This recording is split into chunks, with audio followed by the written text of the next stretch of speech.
love telling him about how my day's been on set. And he has इतना wisdom है उनके पास, उसने इतना कुछ देखा है अपनी ज़िंदगी में, इतना कुछ किया है कि वो ज्ञान बांटने के लिए हमेशा तैयार रहते हैं. और उनकी कहानी आपको एक बार सुननी चाहिए, because he seen it all and he is done it all.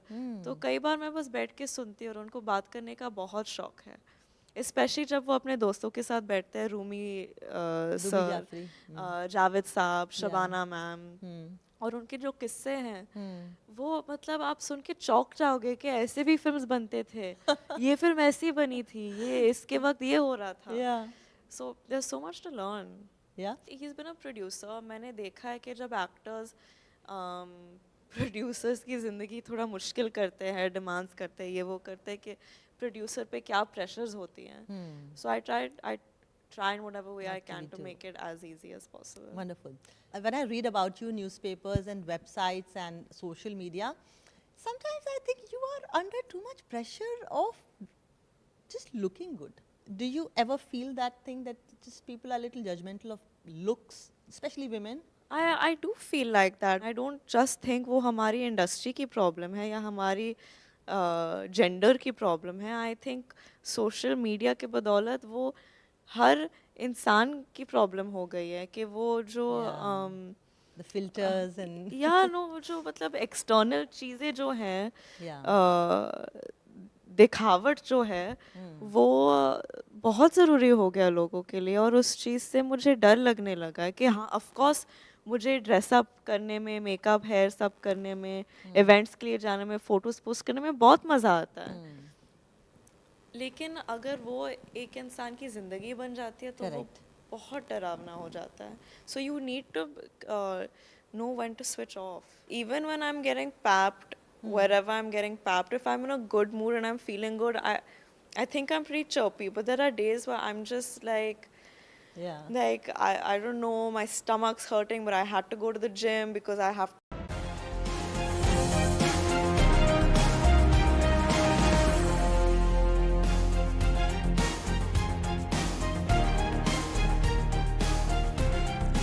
An old proverb in diplomacy is that there are no permanent friends or enemies, only permanent interests. The changing geopolitical equations fit this matrix perfectly. Sri Lanka is possibly experiencing the end of a dynasty as Gotabaya Rajapaksa has quit, while UK is staring at a critical moment of electing a new Prime Minister. All this while the murder of Jamal Khashoggi looms large at the meeting between the US President Joe Biden and the Saudi Crown Prince MBS. Hello and a very warm welcome to World 360 with me, Akanksha Swaroop. We'll bring you all those stories. But first up are the headlines.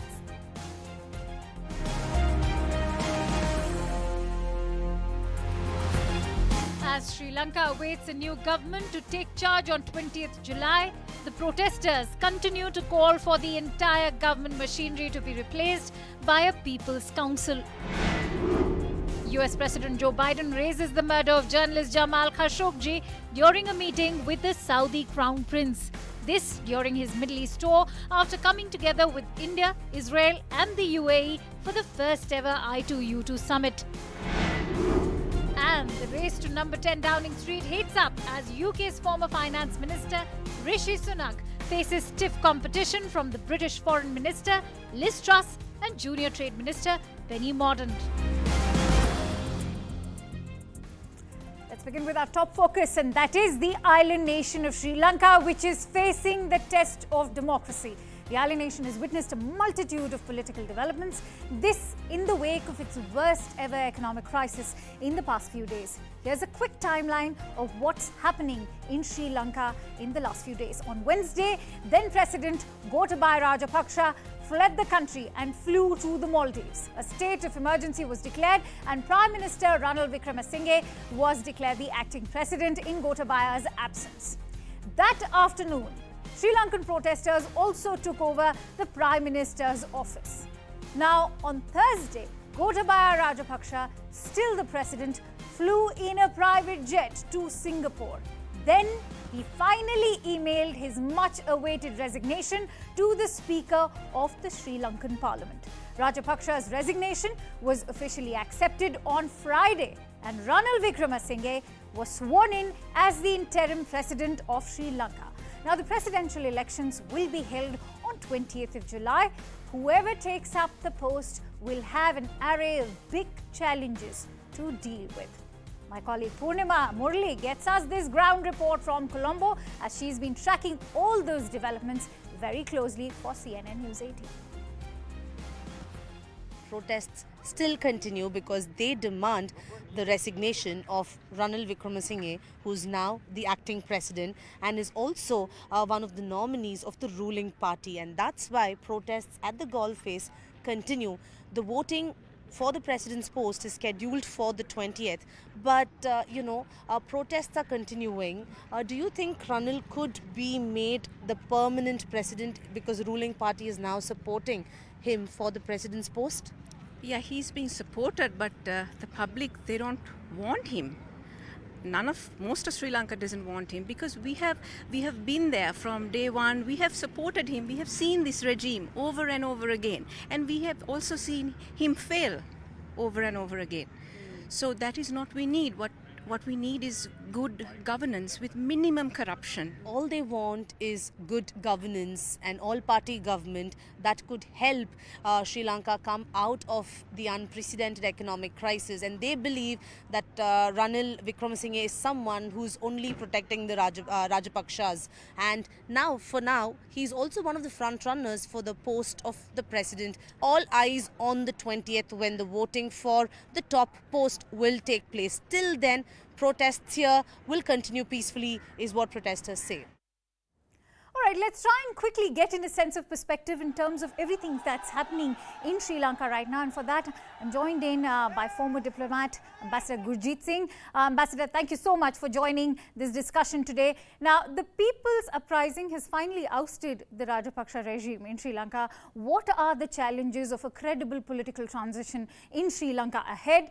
How much of that depends on the engagement of the people's movement? The Aragalaya, or the people's struggle, is looking for a new social contract, including a political contract. And what they are getting is a replacement of the Rajapakshas, backed by the Rajapakshas. Ranil Wickremesinghe is likely to win the presidential election in parliament because he is backed by Rajapaksa's party, which has a majority in parliament. So the new social compact is not negotiated and is unlikely to come out through this method. But this method may lead you to some stability so you can start IMF negotiations. So Sri Lanka is in a cleft stick, and whoever tries to put their hand between the prongs of the stick is likely to get bitten rather hard.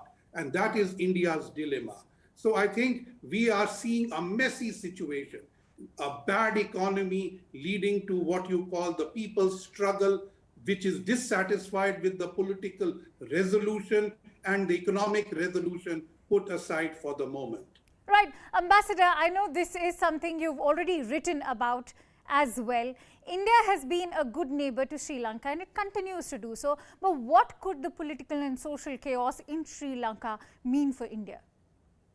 India cannot afford another failed state in South Asia after Afghanistan.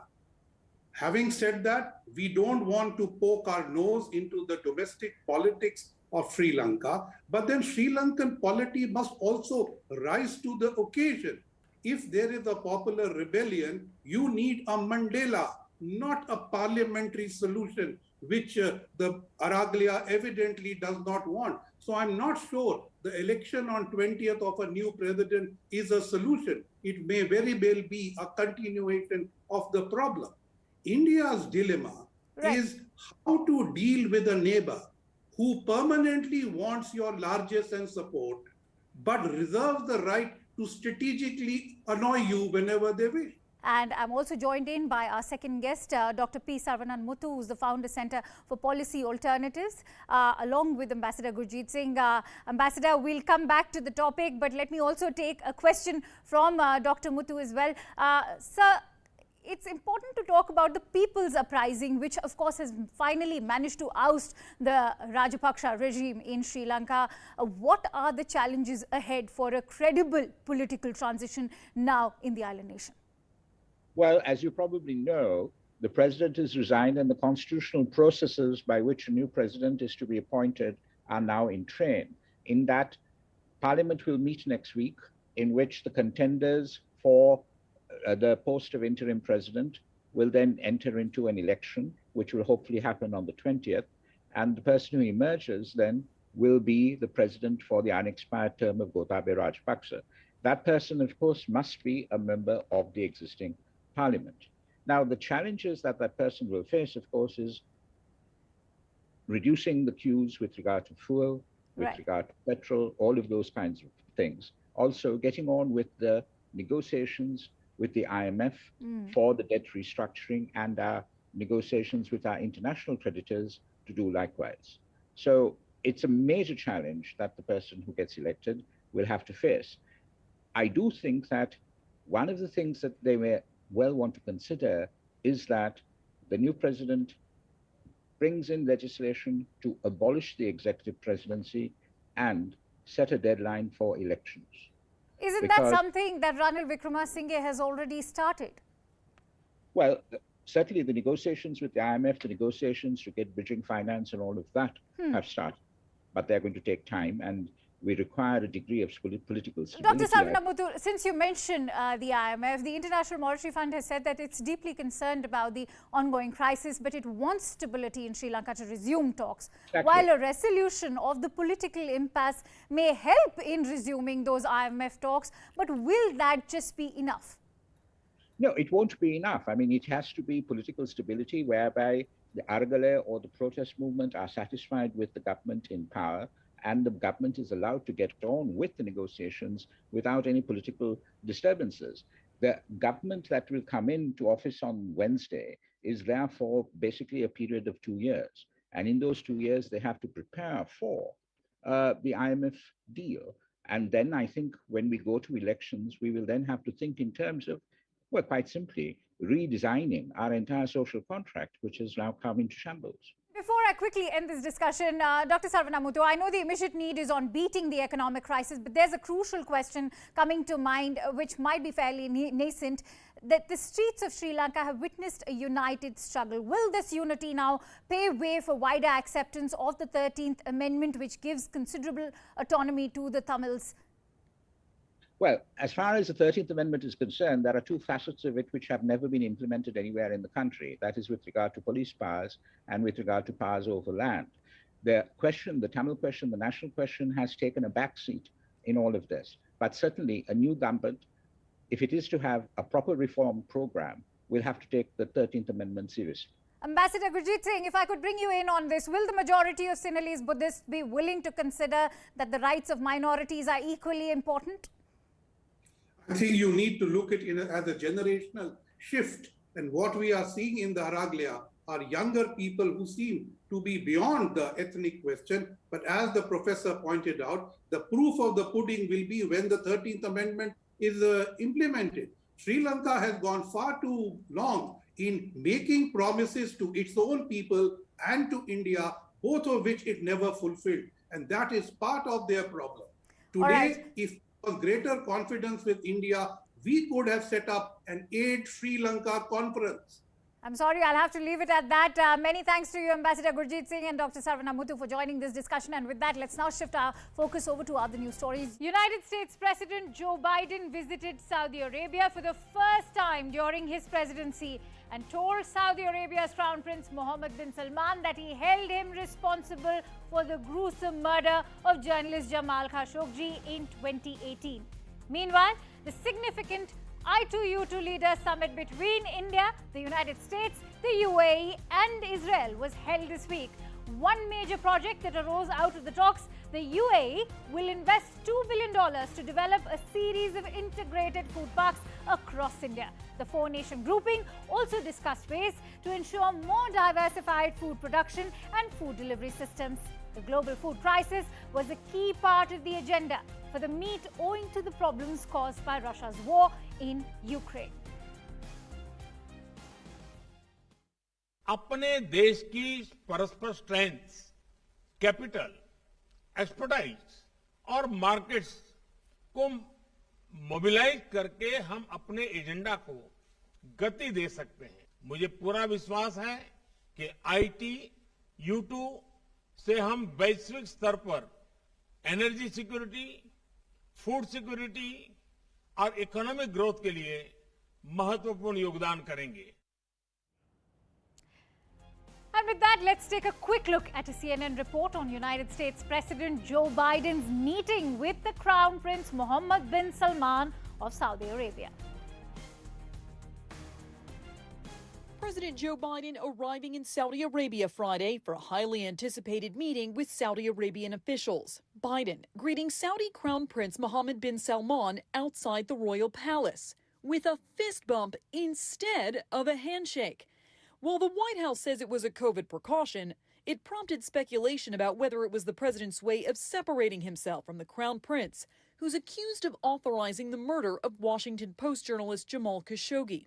Biden says he raised the murder of Khashoggi with the Crown Prince. For an American president to be silent on an issue of human rights, is this inconsistent with who we are and who I am? Ahead of the nearly 3-hour meeting with Saudi officials, reporters tried asking questions about Khashoggi. Jamal Khashoggi, will you apologize to his family, sir? Where you see the Crown Prince turn his head and ignore the reporter. After the meeting, this question to Biden, referencing a statement he made during his 2020 campaign. Mr. President, do you regret calling the Saudis a pariah? I don't regret anything I said. During the meeting, Biden says the two nations discussed investing in 5G and 6G technology, clean energy, and human rights. I made clear that the topic was vitally important to me and to the United States. Biden said Mohammed bin Salman told him he was not personally responsible for Khashoggi's murder, though. And with that, let's also go across to Hadas Gold of the CNN, joining us from Jerusalem. Let me take a question from Hadas. Hadas, why is the I2U2, first of all, dubbed as the West Asian Quad? And apart from investments, how is the grouping now aiming to revitalize alliances and expand the Abraham Accords?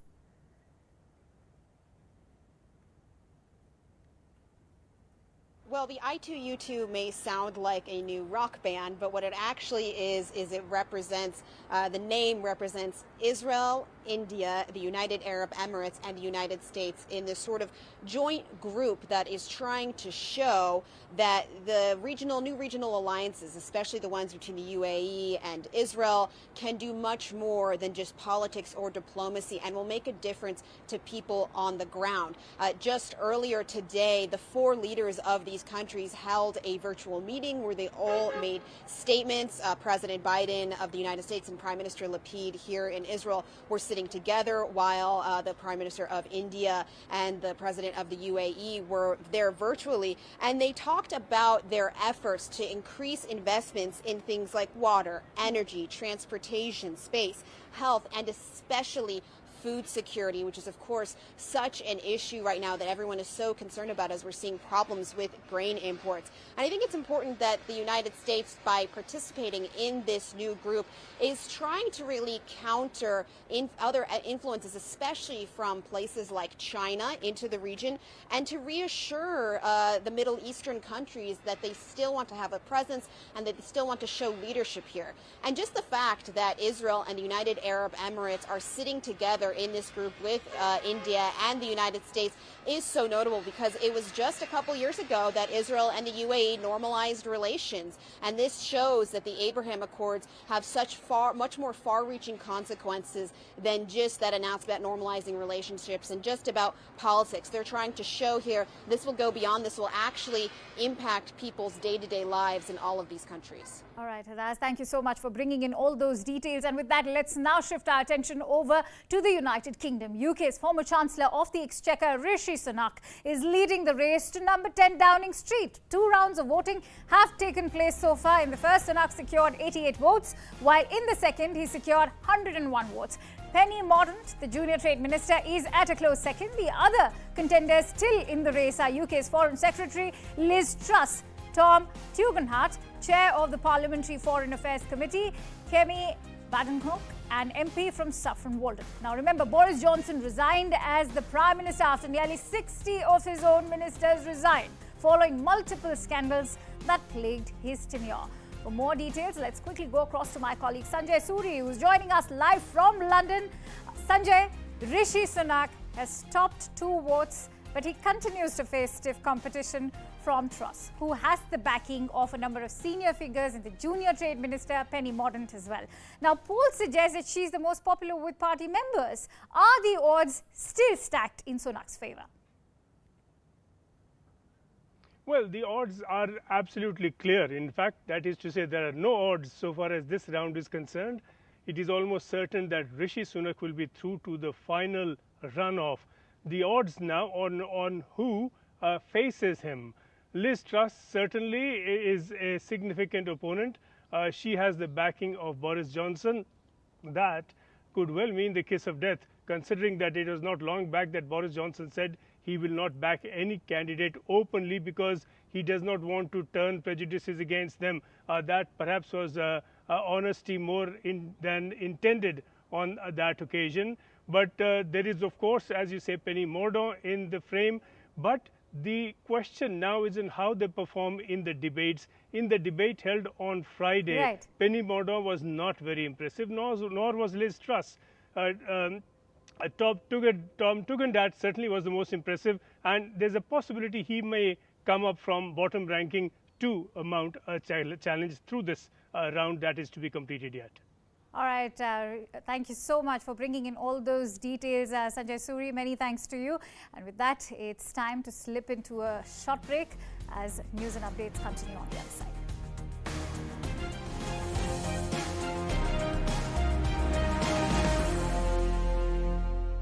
कई बार मैं बस बैठ के सुनती हूँ और उनको बात करने का बहुत शौक है, स्पेशली जब वो अपने दोस्तों के साथ बैठते हैं, रूमी सर, जावेद साहब, शबाना मैम, और उनके जो किस्से हैं वो मतलब आप सुन के चौंक जाओगे कि ऐसे भी फिल्म्स बनते थे, ये फिल्म ऐसी बनी थी, ये इसके वक्त ये हो रहा था. So there is so much to learn. He is been a producer. मैंने देखा है कि जब एक्टर्स प्रोड्यूसर्स की ज़िंदगी थोड़ा मुश्किल करते हैं, डिमांड्स करते हैं, ये वो करते हैं कि प्रोड्यूसर पे क्या प्रेशर्स होती हैं. सो I try in whatever way I can to make it as easy as possible. Wonderful. When I read about you, newspapers and websites and social media, sometimes I think you are under too much pressure of just looking good. Do you ever feel that thing that just people are a little judgmental of looks, especially women? I do feel like that. I don't just think वो हमारी industry की problem है या हमारी gender की problem है. I think social media के बदौलत वो हर इंसान की प्रॉब्लम हो गई है कि वो जो the filters and वो जो मतलब एक्सटर्नल चीज़ें जो हैं, दिखावट जो है वो बहुत ज़रूरी हो गया लोगों के लिए. और उस चीज़ से मुझे डर लगने लगा कि हाँ, ऑफ कोर्स मुझे ड्रेसअप करने में, मेकअप, हेयर सब करने में, इवेंट्स के लिए जाने में, फ़ोटोज़ पोस्ट करने में बहुत मज़ा आता है. लेकिन अगर वो एक इंसान की ज़िंदगी बन जाती है तो वो बहुत डरावना हो जाता है. So you need to know when to switch off. Even when I am getting papped, wherever I'm getting papped, if I'm in a good mood and I'm feeling good, I think I'm pretty chirpy. But there are days where I'm just like, I don't know, my stomach's hurting, but I had to go to the gym because I have to look good for an event, or because I'm losing weight for a role and then I have to do training after, and like someone just told me that the film I wanted to do is now happening with someone, and like you're having a shitty day and then there are paps saying, Janvi ma'am, yahan turn karke wave kijiye please, and you know that your tights are too tight and this won't look flattering, and people will say that oh ye janbujh ke aise kapde pehen rahi, and all of these thoughts rush in your head in a matter of seconds, and then it shows on your face. Yeah, that's true. And then they say कि इतनी खड़ूस है, high भी नहीं बोल सकती है. So you can't care about these things. Yeah, you've got into several roles. Like इसमें मैं जो आपके expressions देख रही हूँ, मैं ये expressions नहीं सोच सकती थी कि आप दे सकती हैं. For some reason, लोगों को ये लगता है कि जिसने गरीबी नहीं देखी, वो क्या जाने गरीब लड़की के दिल में क्या चल रहा होगा. ये सही है, ये गलत. लेकिन वही तो काम है हमारा. काम है आपका. Okay.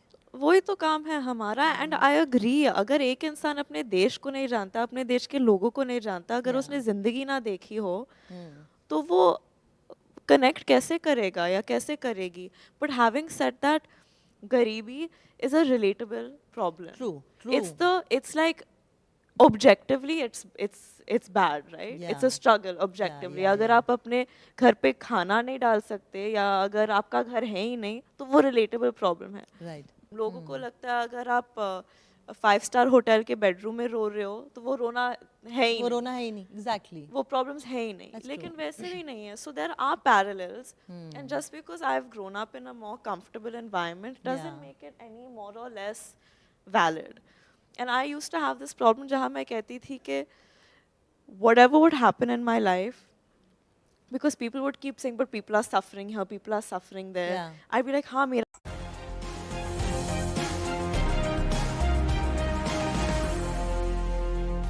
Welcome back. You're watching World 360 with me, Akanksha Swaroop. Now, the Dalai Lama is on his first official visit to Ladakh.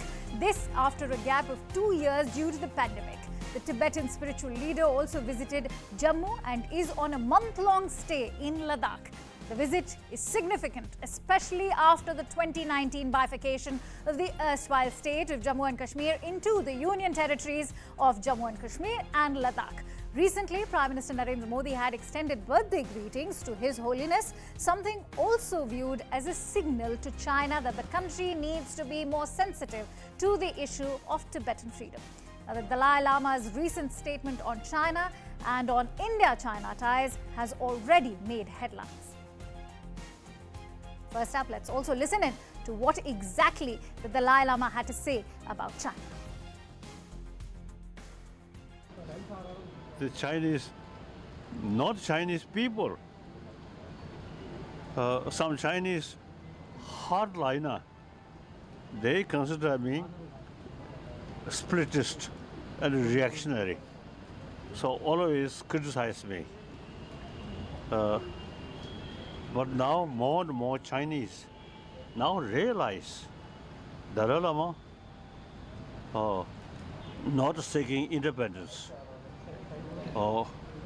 but within China, within People's Republic of China, meaningful autonomy and Tibetan Buddhist culture preserved. Basically, India and China, most populated two nations and neighbor. Sooner or later, you have to solve this problem through talk, through peaceful means. Use military force is outdated. Now, the Kremlin has announced that Russian President Vladimir Putin will be visiting Iran next week on July 19th. This comes after US intelligence warned that Iran is expected to supply Russia with hundreds of drones for their war in Ukraine. Putin is slated to attend a trilateral meeting with the leaders of Iran and Turkey. Putin is set to have a separate meeting with the Turkish President Recep Tayyip Erdogan while on his visit to Tehran. And that's all I have for you in this edition of World 360. We'll be back same time next week. Thank you so much for watching.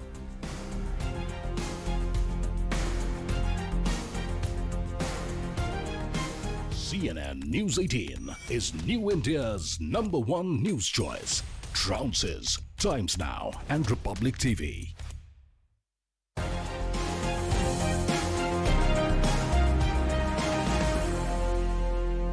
Instinctive people, and we're very much in love, and hopefully so. Well, congratulations, and thank you for not keeping it in April so hot. I know, but you're not invited, so I guess.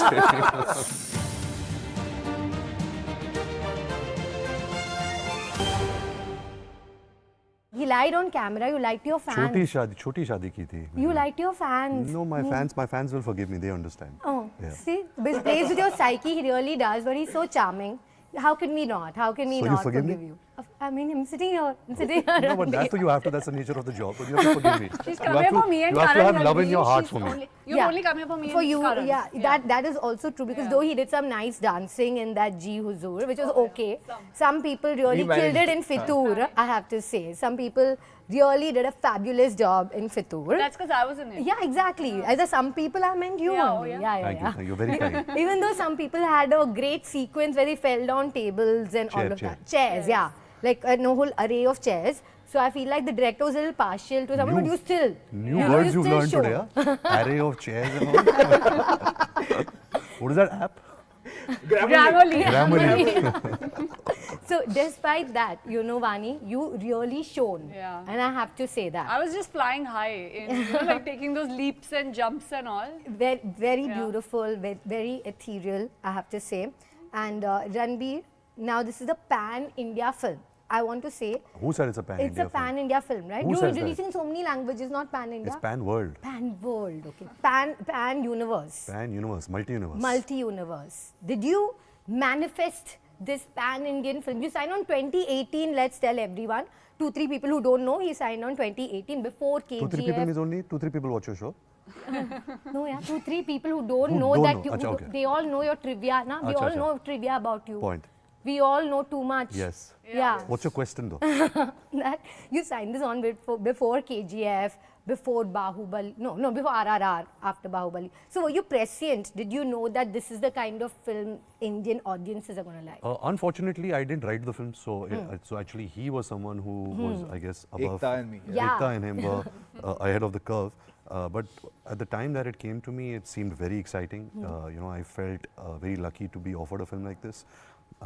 Yeah, and here we are sitting about the film, very excited. 22nd July the film releases, and the 2-3 people who don't know that, you know, it's an action entertainer, it's a badass, entertaining film, and I hope everyone enjoys it. Don't try to wrap up just yet. क्यों हो गया? पीछे से बोल रहे ना? No one is saying. No one is saying. Lio is just. He's playing with your psyche all along. Does he do this on sets as well? No, do you no, guys no. feel very demotivated when you go home? See, I've realized What is happening? I wake up motivated. Okay. And then you meet Ranbir. Yeah. I'm fine. See, you're a demotivating me since Every morning. time you do interviews, you always ask the masti-khor questions. So when I am allowed to do masti, why only you are allowed? That's fine. But don't pretend on sets you're like very disciplined, very sweet, introvert. Have you been on my set? You're very disciplined on your set. I don't know. Ask them. Am I? Yeah. He's very disciplined. No, genuinely, he is genuinely. Above. It's a shocking transition that happens. Okay, fine. It's a question I asked. Good to know. She doesn't want to receive the answer, but she's living with it. Okay. And as a co-star, he's okay. Yeah, just about okay. Just about okay. He manages. We manage. We jail him. We sail through. I know you did Kathak for this film. You prepared for this film. I did. What about you? You prepared?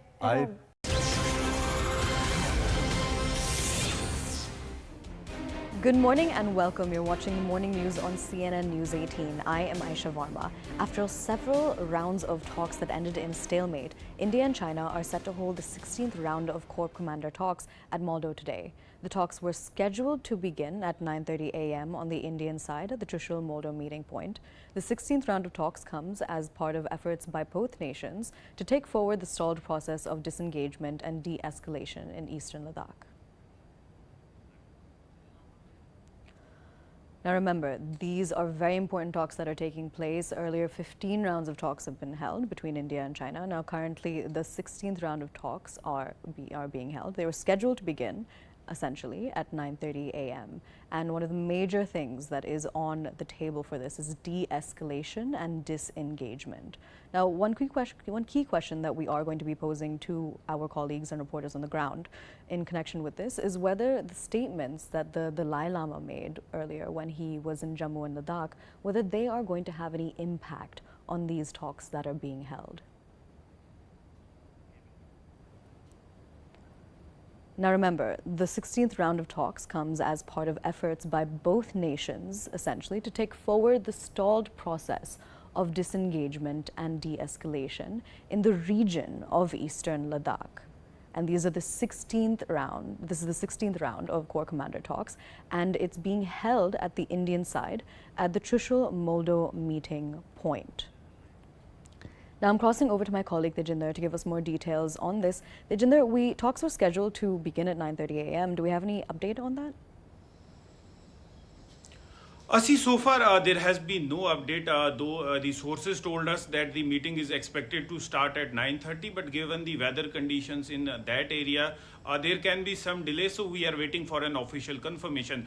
But you see, as we speak about this meeting is really significant because you see, just a couple of days ago, Dalai Lama, who was in Jammu, he made a different kind of statement, which was least expected, wherein he said that he's not a separatist, because the entire thing revolved around Tibet as far as his statement is concerned. He said that he's not a separatist, he wants greater autonomy for Tibet, that too under the People's Liberation of China, and also he said that he wants to preserve the tradition and culture of the Tibetan Buddhists. So clearly it seems that there is a shift of stand on of Dalai Lama as far as Tibet is concerned. So we expect that maybe China will soften its stand after Dalai Lama made that statement, because if you see, when Dalai Lama was leaving for Ladakh from Jammu, when we asked him about the expansionist policies of China as far as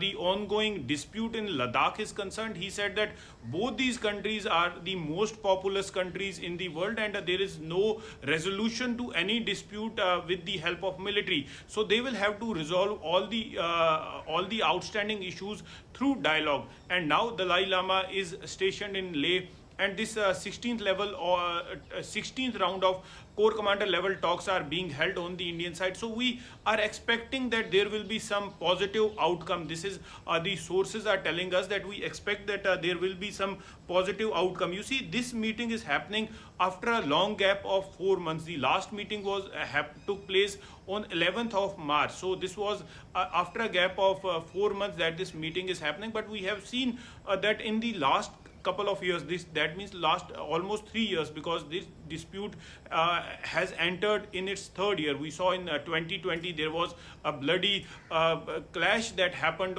in the Galwan Valley, wherein we lost 20 of our bravehearts. The Chinese side, it also lost it had suffered significant casualties on the Chinese side. So now there have been 2 meetings between the Indian Foreign Affairs Minister and also his Chinese counterpart, and during both the meetings, both the leaders, they discussed the situation on the eastern Ladakh, and both of them agreed that there needs to be a peaceful resolution to the outstanding dispute so as to maintain peace and tranquility on the line of actual control. You see, despite the earlier 15 rounds of talk, the dispute, the issue of at Patrol Point 15 near Kong Ka La, Depsang Bulge in Daulat Beg Oldie sector and Charding Nala Junction in Demchok sector are still on the negotiating table. So these, we are told that the disengagement process at Patrol Point 15 near Kong Ka La, Depsang Bulge in Daulat Beg Oldie sector and Charding Nala Junction in Demchok sector would be discussed in today's meeting. So in the past couple of meetings, we saw that a disengagement did take place at several points. We saw the dispute near the Pangong Lake, though there was some level of disengagement happening there, but though both these sides, they continue to maintain highest presence near the line of actual control in eastern Ladakh as far as their men and machinery are concerned. We saw Indian Air Force maneuvering its fighter aircrafts near the sector. So both these sides are showing their muscle flexing. They are holding regular exercises on their side of the line of actual control. But as Dalai Lama also pointed out, that the resolution can only be reached through a meaningful dialogue. Yes. All right, Tejinder, stay with us, because what we're going to do right now is take a very quick look at the advantage that India has at the LAC. Now, essentially, the first point that we're taking a look at is that the 70-kilometer front is under Indian domination. Now, another point which is advantage India is that we have control of the 16,000-foot Thangkung to Renchin La peaks. This again is advantage India. Now this, we also have a bird's eye view of the PLA, remember this is the Chinese army, their Moldo garrison point. And apart from this, the approach to the roads, the approach roads to the Chinese garrison is also within visible range. Again, advantage India. Now, we also, and this is the final point which we're going to be talking about, we have an eye on the Spangur Gap, which is critical, essentially, to counter China's thrust. Now, I'm crossing back over to my colleague Tejinder to give us more details. Tejinder, to give our viewers some more perspective, could you elaborate a little more about progress that's been made in previous Corps Commander talks held between India and China? During the last 15 rounds of talks, we saw both the sides agreeing upon the basic fact that the problem at hand has to be resolved through a meaningful dialogue. We saw that is the only reason that despite having a bloody clash in 2020, wherein soldiers on both these sides, they lost their life, the situation did not escalate, and both these sides, they agreed to hold dialogue. So in the past 2 years, this is the 16th round of Corps Commander level talks that are happening today. We saw disengagement happening at the Finger 8, at the Pangong Lake and several other places. Disengagement did take place, but there continues to be several friction points, especially the Gogra Hot Spring, the patrol point, which 15, which is at the Gogra Hot Spring area, the Demchok and Dipsang sector. So these three places continue to be the main bone of contention right now, and to resolve the outstanding issue at these three main points, the dialogue process is going on. Both the sides, they have hardened their stand, but in the earlier meetings, we saw that both the sides, they agreed to hold further dialogues. We also saw in last few rounds of dialogue, MEA was also involved. MEA officials, they were part of the dialogue process. So both the sides, be it the Chinese side or the Indian side, they are trying their level best so as to resolve the issue, so that the resolution is expected to both the sides, because this has become a matter of prestige for both the sides. So a resolution has to be mutually accepted by the People's Liberation Army of China and as well as the Indian Army. So both the sides, they continue to maintain their stance, and that is why these meetings are being held time and again. So today we are expecting some headway in the meeting, but we are not expecting that all the outstanding issues would be resolved in today's meeting. But yes, some headways would be made, wherein both these sides, they would reach on an agreement for some level of disengagement happening at certain points. But yes, for complete resolution of all the outstanding issues, the process will continue for some more time. Yes, Aisha. All right, Tejinder, thank you so much for joining us and bringing us those details. We will continue to track this story, but we have some breaking news coming in. All right, this is a CNN News 18 exclusive. Imran Khan has exposed the Pakistan army, saying that the Pakistan army is everywhere in the country. Now, the former Pakistan Prime Minister said even to get any bill or budget passed, we had to ask our agencies to bring allies to the assembly to get a vote. He also said that he has never fought with the establishment and that there should be an investigation into the abolition of public government, and a commission should be formed to find out who was involved.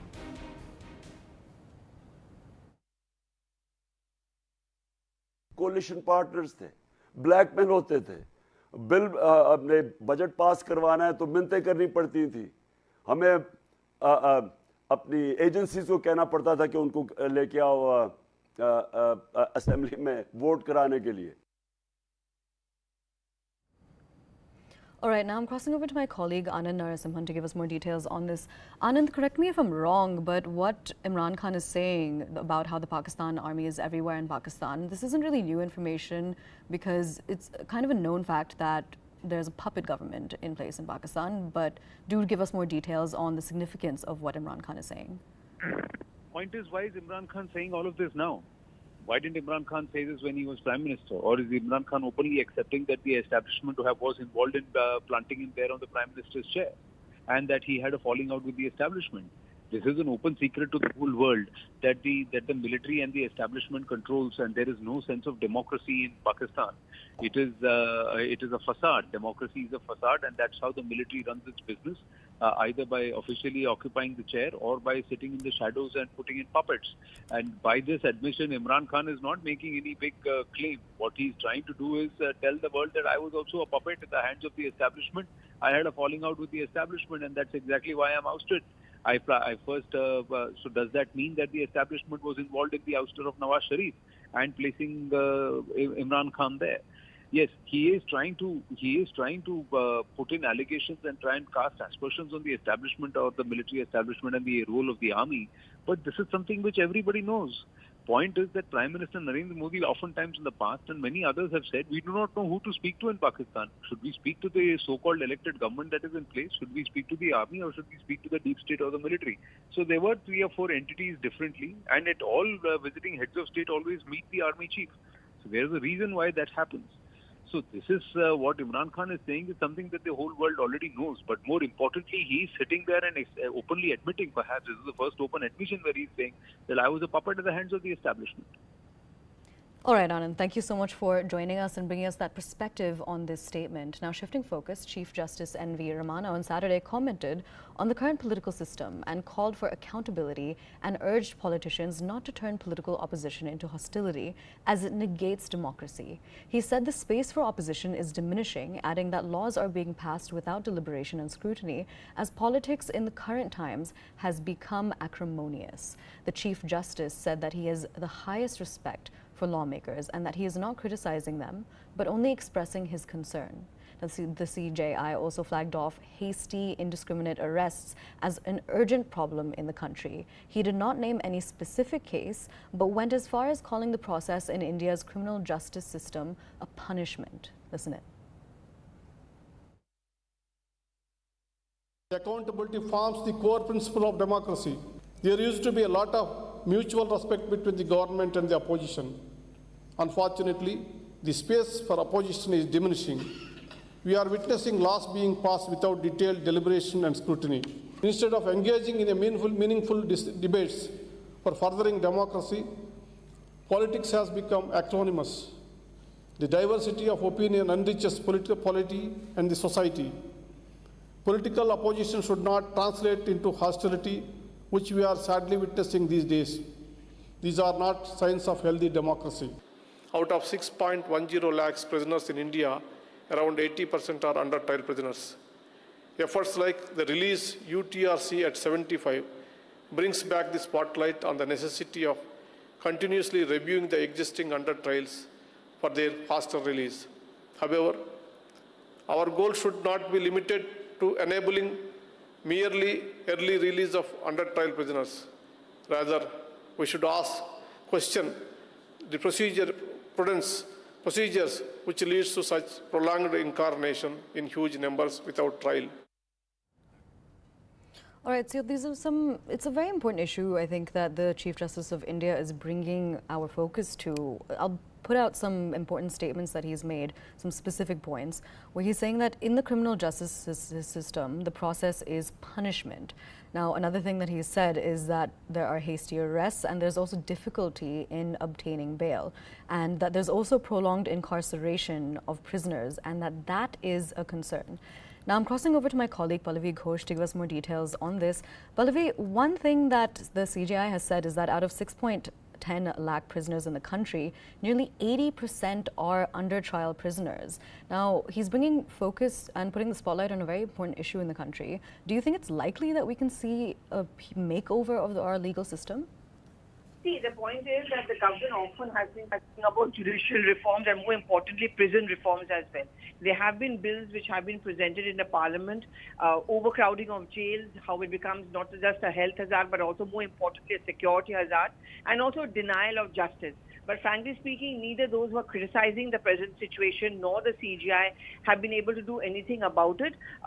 Any attempts to ensure that unnecessarily crowding of jails, and that's also because our judicial system is so slow. The trial goes on for years. Bail is something which is denied. Very often it's politically mired, so on and so forth. So really, whether it's going to change things, it certainly, if you go by precedents, it seems unlikely. Unlikely, all right. So, but then do you also think that something might actually take place in the monsoon session of Parliament, which is beginning this week? But there's no bill which has yet been kind of slated talking about prison reforms, but the bills on in Parliament. I mean, this requires a kind of a political consensus also, I would say, because it also has important implications. And also, you know, the Law Minister Kiran Rijiju has often made the point that there is a shortage of lawyers, there is a shortage of judges as well. And if we don't fill up those vacancies as soon as possible, and he's been trying to do that, the judicial process is likely to be slow. All right, Pallavi, thank you so much for joining us and bringing us that perspective and those details. Now we're going to shift focus to the NDA's vice presidential pick.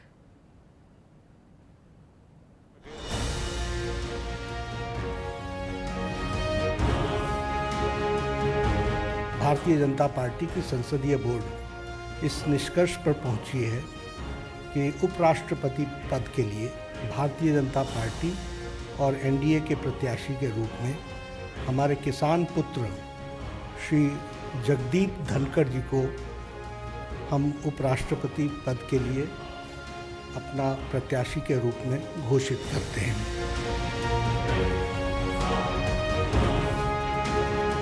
From again the land of warriors from Rajasthan, we have a farmer's son from a very simple, humble background.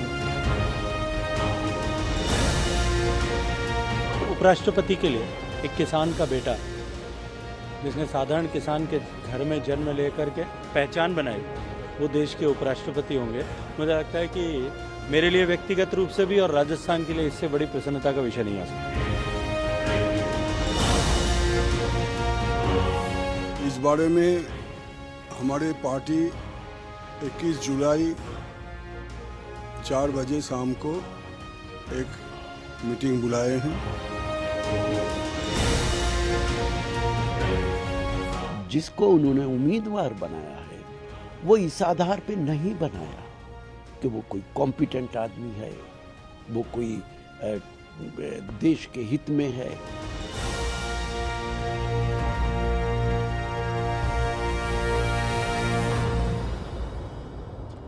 The NDA has picked Jagdeep Dhankar as their vice presidential candidate.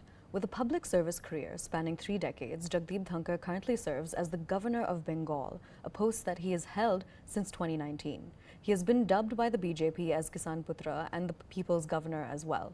Prime Minister Narendra Modi tweeted that Jagdeep Dhankar is a man known for his humility. He also said that Dhankar brings with him an illustrious legal, legislative and gubernatorial career and has always worked for the well-being of farmers, youth, women and the marginalized. The last day for nominations is July 19th, and the elections to pick the country's next vice president will be held on the 6th of August. सभी नामों पर गौर करने के बाद हम सब लोग और भारतीय जनता पार्टी की संसदीय बोर्ड इस निष्कर्ष पर पहुंची है कि उपराष्ट्रपति पद के लिए भारतीय जनता पार्टी और एनडीए के प्रत्याशी के रूप में हमारे किसान पुत्र श्री जगदीप धनखड़ जी को हम उपराष्ट्रपति पद के लिए अपना प्रत्याशी के रूप में घोषित करते हैं। All right, now I'm crossing over to my colleague Arun Thanta, who is live with us from Delhi. Arun, what I wanted to ask you is that Dhankar is essentially a member of the Jat community, and this sends a big message to the community about the NDA's support. Can you elaborate on the perspective of the Jat community on the NDA and maybe tell us more about how this pick impacts the community?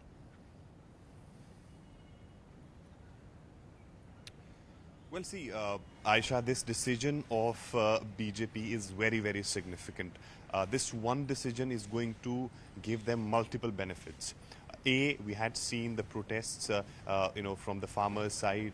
They are still not happy. There is a gap between the government and the farmers. So, with this decision, sending a Jat leader from Rajasthan to the second highest constitutional post of the country is something which will, actually augur good results for the BJP. We should not forget that Jats are in large numbers in Rajasthan, in Haryana, Uttar Pradesh. These are the states where you have a good chunk of the Jat leaders. And then when you have given the nominee from a Jat community, then it will become incumbent on all those regional parties who call themselves a Jat party to support him in the election. That's one. And secondly, you have somebody who knows law back of his hand. He's someone who knows constitution. That will work for the favor of BJP in the Rajya Sabha, because Vice President is going to be the ex officio chairman of the Rajya Sabha. So he's going to get on with the business in Rajya Sabha. So somebody who knows constitution, who knows the law, how parliament functions, can be very, very handy for the government, because BJP has around 95 members in Rajya Sabha. Opposition members still have majority in Rajya Sabha, so therefore to manage all those MPs is going to be a big task, and therefore you should know the legalities and the constitutionalities and the law which is needed to function Rajya Sabha. And also Bhattancourt is somebody who holds a very good reputation with various political parties. He's someone who come from a rural background. From Rajasthan, Jhunjhunu. He was, member of parliament in 1990. Also held the portfolio of parliamentary affairs in that time. So he's someone who is not only going to get benefit for BJP politically, but apart from that, the other messaging which BJP wants to send out by making him the nominee of NDA for the vice presidential benefit is also very important. As far as number game is concerned, NDA is very much in a position where they will not have any problem vis-a-vis sending Bhattancourt to the vice president house. So everything seems to be working fine for BJP, and therefore after lots of pondering they have decided to send Jagdeep Bhattancourt for the post of vice president. So how this is going to benefit actually on the ground, that's something which we will see in coming few months and years. Very important points, Arun, but I want you to stay with us. We're just going to quickly take a look at some details of Jagdeep Bhattancourt's profile, and we're going to take a look at why he was the NDA's vice presidential candidate. Essentially, he has served as a lawyer in both the Rajasthan High Court and the Supreme Court as well. And in connection with this, he was also the youngest president of the Rajasthan High Court Bar Association. So he's had a very successful legal career. This is something that the Prime Minister also pointed out when he tweeted out after this decision was made. Now, another point is that he entered public life as the Jhunjhunu MP in 1989. Jhunjhunu is essentially where Jagdeep Bhattancourt was born. He was born in an agrarian household. Now, he was also the MP over there as well. Now, he has also served as a minister in the Chandrasekhar government in 1990. Now, apart from being an MP, he has also been in MLA. And that next point is going to give us more details on this, where he has served as the Kishangarh MLA from the period of 1993 to 1998. Now, I also want to cross back over to my colleague my colleague Arun Dhata to give us more details on this. Arun, my second question for you is that this decision to put Bhattancourt as their vice president was announced yesterday. Who were the other frontrunners, and what ultimately brought Jagdeep Bhattancourt to the front of the list?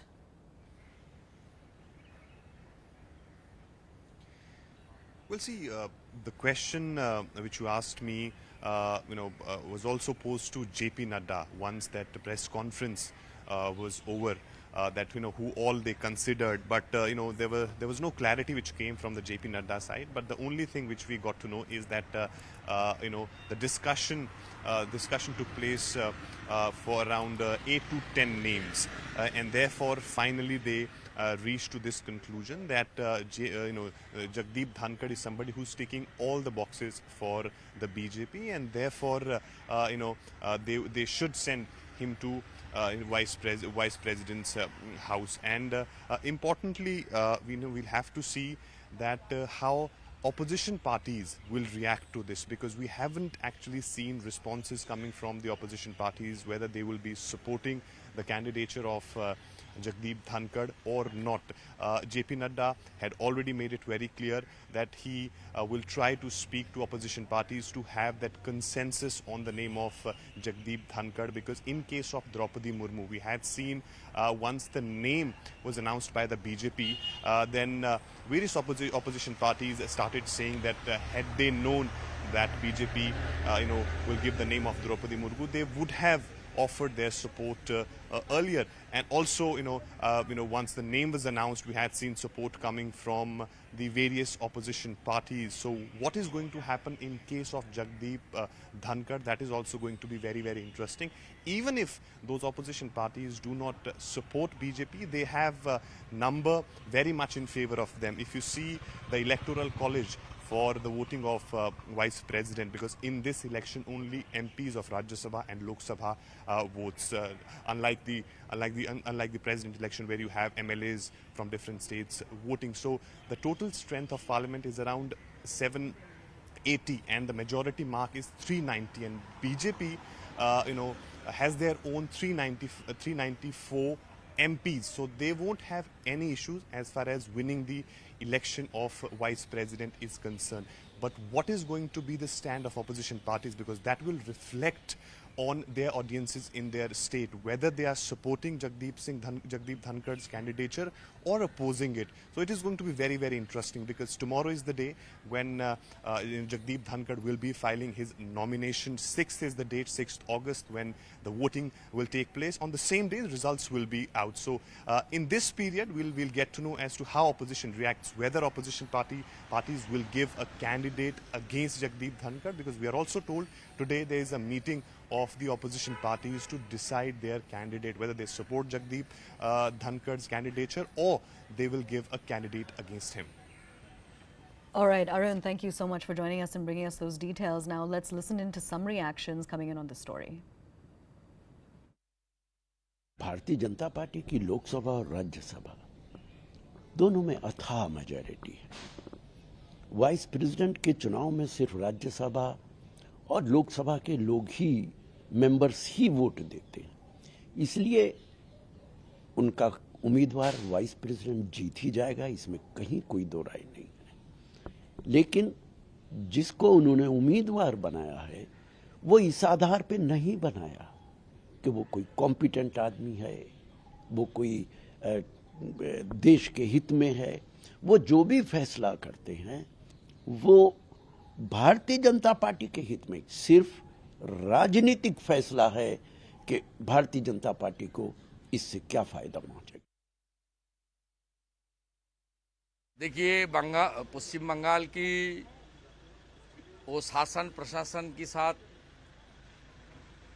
उन्होंने जो संविधान के रक्षक के रूप में कार्य किया, उसको हम लोग याद रखते हुए उनका जो अपलिफ्टमेंट हो रहा है, देश की इतना बढ़िया पोस्ट पर उसको अभिषेक हो रहा है, इसके लिए पूरा बंगाल में, पश्चिम बंगाल में खुशी का लहर है। आज बीजेपी लेजिस्लेचर पार्टी का प्रेसिडेंशियल चुनाव के लेकर मीटिंग था, वहाँ भी हम लोग रेजुलेशन पारित किया।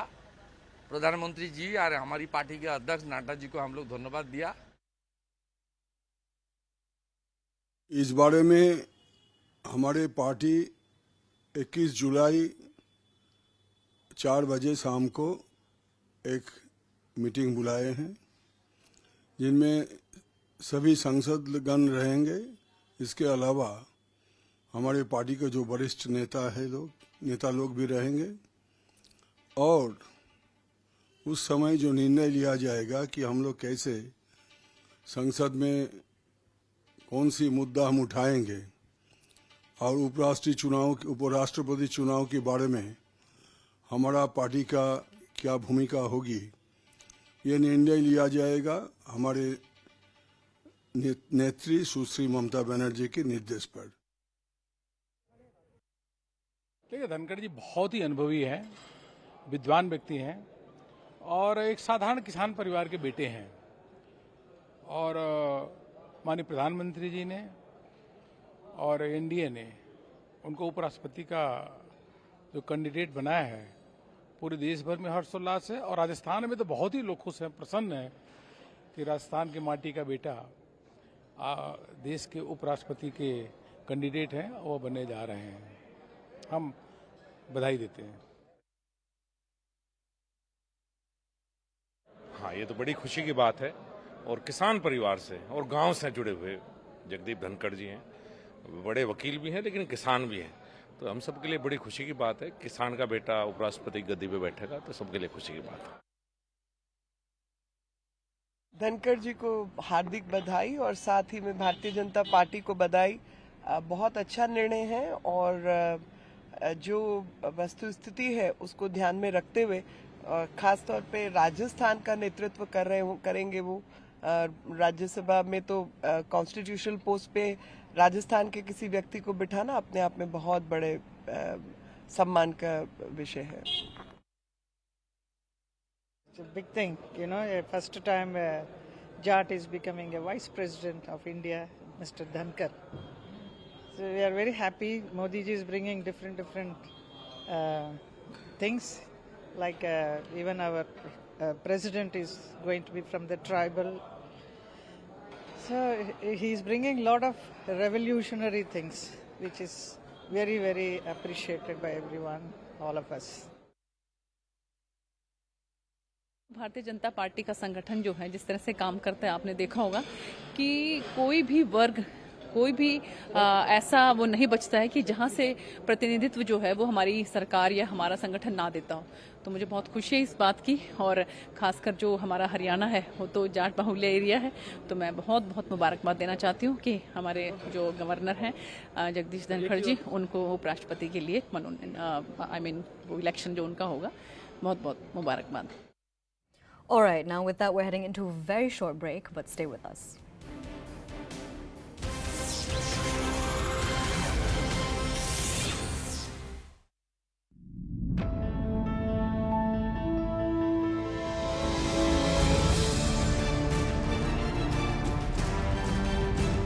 Lawrence Bishnoi, operating from inside the Tihar jail with impunity, had no qualms ordering multiple hits on Salman Khan.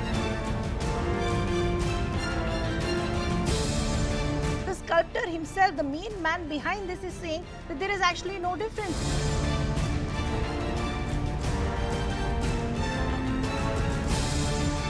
Drugs to try and fund their terror operations and to also try and radicalize young, impressionable minds while confining them to the throes of drug addiction.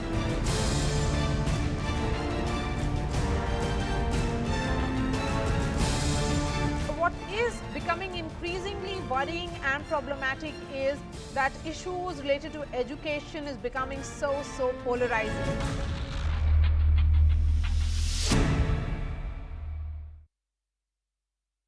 But I had to go to the gym because I have to look good for an event, or because I'm losing weight for a role, and then I have to do training after, and like someone just told me that the film I wanted to do is now happening with someone, and like you're having a shitty day, and then there are paps saying, Janvi ma'am, yahan turn karke wave kijiye please, and you know that your tights are too tight and this won't look flattering, and people will say that, oh ye janbujh ke aise kapde pehen rahi, and all of these thoughts rush in your head in a matter of seconds, and then it shows on your face. Yeah, that's true. And then they say कि इतनी खड़ूस है, high भी नहीं बोल सकती है. So you can't care about these things. Yeah, you've got into several roles. Like इसमें मैं जो आपके expressions देख रही हूँ, मैं ये expressions नहीं सोच सकती थी कि आप दे सकती हैं. For some reason, लोगों को ये लगता है कि जिसने गरीबी नहीं देखी, वो क्या जाने गरीब लड़की के दिल में क्या चल रहा होगा. ये सही है, ये गलत. लेकिन वही तो काम है हमारा. काम है आपका, ओके. वही तो काम है हमारा. एंड आई अग्री, अगर एक इंसान अपने देश को नहीं जानता, अपने देश के लोगों को नहीं जानता, अगर उसने जिंदगी ना देखी हो, तो वो कनेक्ट कैसे करेगा या कैसे करेगी. बट हैविंग सेड दैट, गरीबी is a relatable problem. True.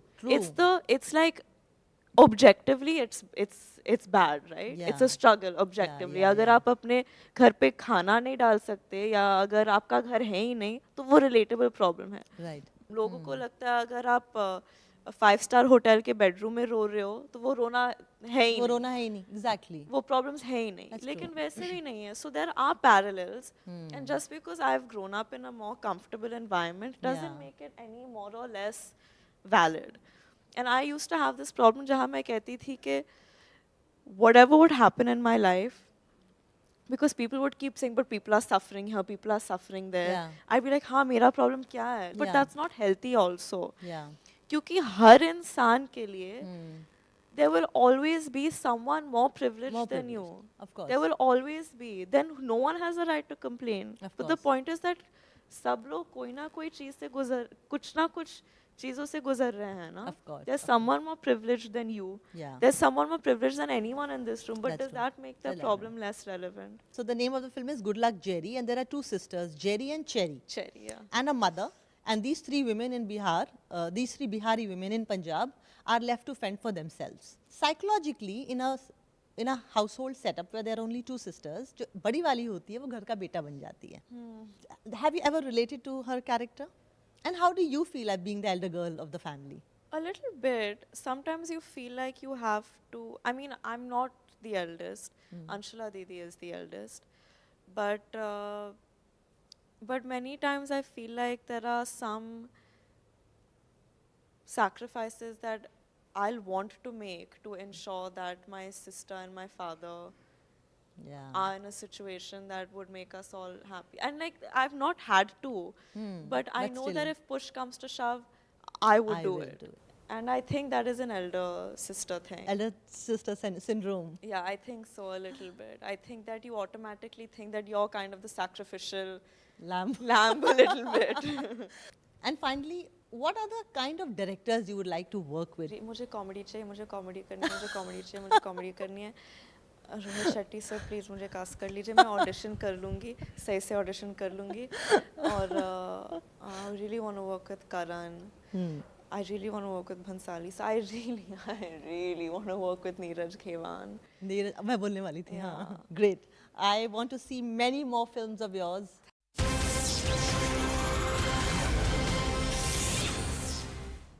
Welcome back. We have some breaking news coming in for you.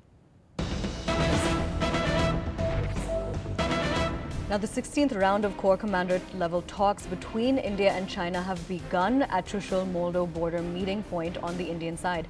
Now, the talks are being held for disengagement along the LAC in eastern Ladakh. The Indian side is being led by Fire and Fury Corps Commander Lieutenant General A. Sengupta. I'm crossing over to my colleague Tejinder to give us more details on this. Tejinder, could you give us details about where disengagement has already happened and where it remains stalled, and how long could this round of talks potentially go on for, and when can we get an update on how the talks are going? The Corps Commander level talks have already begun. We are told that a Chinese delegation has already arrived on the Indian side, and the process of dialogue, the talks has already started at the. May I beg your pardon?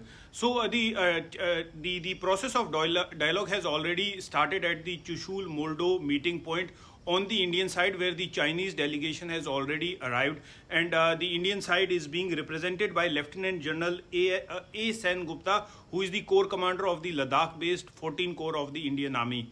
Right now, you see, the major bone of contentions continue to be the patrol point 15, which is near the Kongla, and the other point of contention is Depsang Bulge in Daulat Beg Oldie, and Charding Nala Junction, which is in the Demchok sector. So these are the three main places where the disengagement process is yet to happen. But in the earlier rounds of dialogue, both the sides, they agreed on a disengagement process at the places called the Finger 8 on the Chinese side. So some disengagement did happen where in the Indian side they also occupied the Kailash Heights. After that, the China had to give up. So some sort of disengagement also did happen in the Galwan Valley. But the major point of contention continues to be these 3 points. So right now we know that this dialogue process will continue for some time. Even today we are expecting that the 2 days dialogue will continue till late in the evening. It is not going to end within a short span. Earlier also we saw that the dialogue process continued throughout the day. And after that, we are expecting a statement either by the MEA or by the Indian Army, a statement on what all transpired during today's meeting. But right now the meeting has already started, and it is going to be a long day for both these sides, because these issues are very complicated. These are not going to be resolved that easily, because it has already been 3 years. The standoff has already entered 3 years, and this is the 16th round of talks. In earlier 15 rounds, there have been some headway, there have been some stalemates, and after that we saw there was a gap of almost 4 months between the 15th and 16th round of talks. The last talks took place on 11th of March. That was almost 4 months back, and now the dialogue process has once again resumed, and this is happening after the foreign ministers of both these sides, the External Affairs Minister of India and his Chinese counterpart, they held 2 meetings, and we know that both these sides, they agreed that the disengagement should happen. It should happen on the mutual agreeable terms, because both these sides would want the disengagement process to happen in such a way that it is acceptable to both these sides. So the dialogue process will continue, and we expect later in the evening, when the talks would end, a statement from the MEA or the Indian Army. Yes, Aisha. All right, Tejinder, thank you so much for joining us and bringing us those details. Now, shifting focus, the Patna police digs deeper into the Bihar terror plot and has further cracked a whip on the PFI radicalization and the involvement of the Ghazwa-e-Hind in the case. As many as 5 people have been arrested, and a special investigation team is conducting raids in different districts of Bihar. The Bihar police has gotten a 48-hour remand of accused Arman Malik, who is a key link in the case, and Tahar Parvez. The police have also said that 181 phone numbers from Pakistan, Bangladesh and Yemen have been found from Elias Tahir's phone. Meanwhile, the police have arrested another accused in the case, a lawyer and SDPI leader named Nuruddin from Darbhanga. उनके links अभी तक हम लोग जो establish कर पाए हैं वो ट्रांसनेशन है, टेक्निकल हमारी इन्फॉर्मेशन है। उस इन्फॉर्मेशन को हम ग्राउंड पे वेरीफाई करके जीरोइंग कर रहे हैं, और रेट्स भी चल रहे हैं। कुछ जो जीरोइंग हुई है उस पर रेट्स भी चल रहे हैं, और हमें पूरा विश्वास है जो स्पेशल SIT काम कर रही है इस पर, वो बहुत जल्द ही और लोगों को गिरफ्तार करेगी। कि हमारी पूछताछ के लिए, पुलिस रिमांड पे पूछताछ के लिए बहुत ही विशेषीकृत टीम बनाई गई है, और जो जैसे जैसे हमारे पास उनके जवाब मिलेंगे उसको वेरीफाई करने के लिए ग्राउंड पर हमारी स्पेशल टीम्स अलग अलग डिस्ट्रिक्ट्स में और अलग स्टेट्स में कैंप किए हैं। Patna police have arrested 5 people in 2 different cases lodged in Fulwari Sharif police station. 4 of them are related to PFI radicalizing case, namely Athar Parvez, Jalaluddin, Arman Malik, and yesterday police nabbed a person named Nuruddin Jungi, who is a lawyer by profession, and he was caught from Lucknow with the help of UP ATS. Another person named, remember Jungi is also a SDPI leader, and he used to motivate people from Darbhanga, gather them and also radicalize them.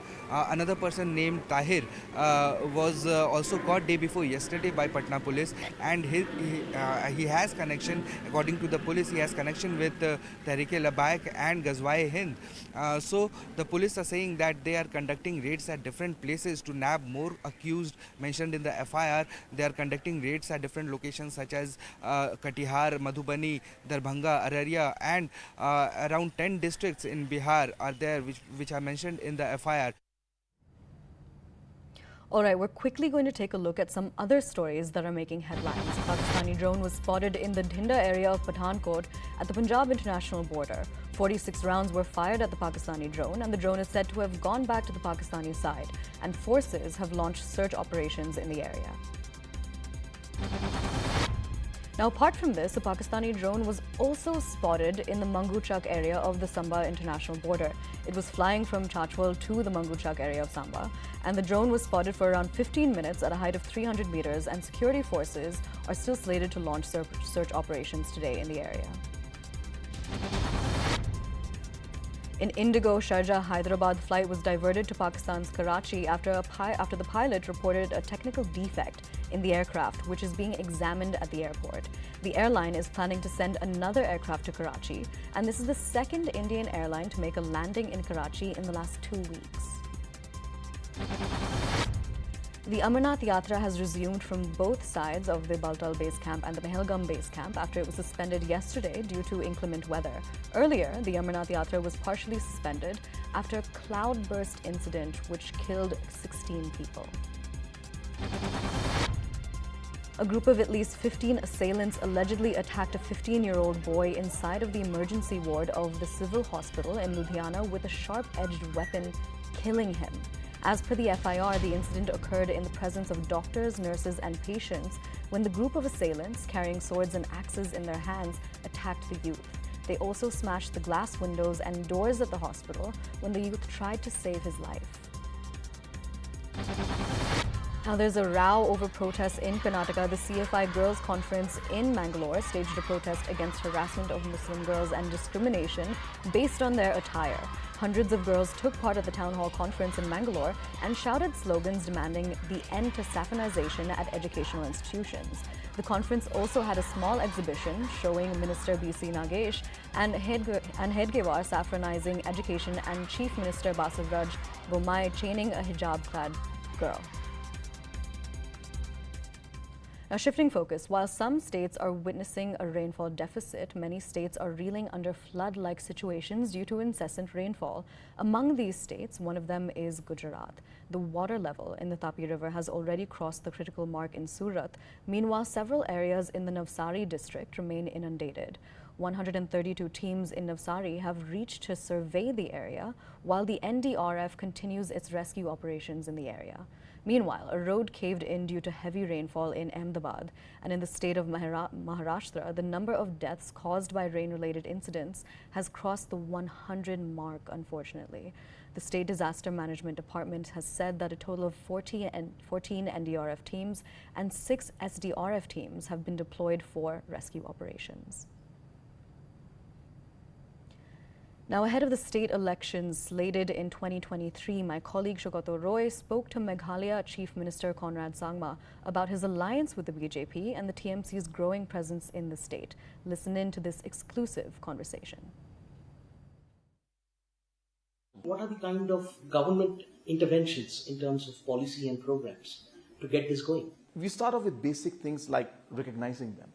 You see, a lot of times we realize that we don't recognize the people who actually contribute to things. So what I did in the beginning, before even getting into the policy, was I started recognizing these entrepreneurs. I said, look, let's choose one entrepreneur every month. There is this understanding that despite there being only 2 BJP MLAs in your assembly, there is this invisible hand of the BJP running the Meghalaya government. There is this invisible hand. Do you actually agree with the idea that there is an invisible BJP hand in the running of the state of Meghalaya? I would say no, that's not the way it is. We are, of course, the central government, which is the BJP, is there to support, and that happens in every state, not just my state. When it comes to the overall decisions that are made at the state level, it is purely the government here that makes the decision, along with my coalition partners and my leaders and my ministers. We take a unanimous decision on what we move forward, and if the decision is tough, then I have to go ahead on my own. So there's no interference as such in terms of the important political or economic decisions that we take. Is the CAA implementation threat still looming large ahead of the 2024 general elections? The CAA would be universally implemented across the country. How would you deal with it? It will not be implemented here. It will not be implemented, and that's why you are kind of at ease with that. Well, we're not at ease, and no, at the end of the day, as I said, overall also, if you see the way the CAA, the dates and the times, and the application of that have been changed, there would anyway have been very less, cases. Even if there were, the very less cases would be here. In fact, I would think it would be 0. But nonetheless, we don't know till the applications come in.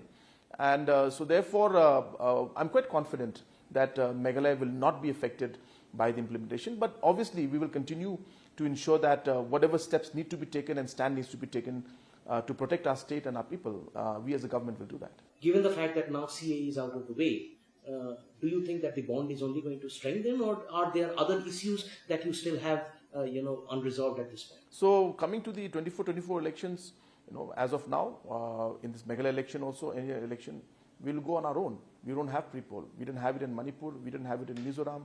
We didn't have it in Arunachal. We didn't have it in Nagaland. And we will not have it again in Meghalaya also. So post-poll is always a political strategy which we've worked towards finding out how we can have a more stable and workable government. Pre-election is more about ideology and the stand of the party, and we go with that to the people.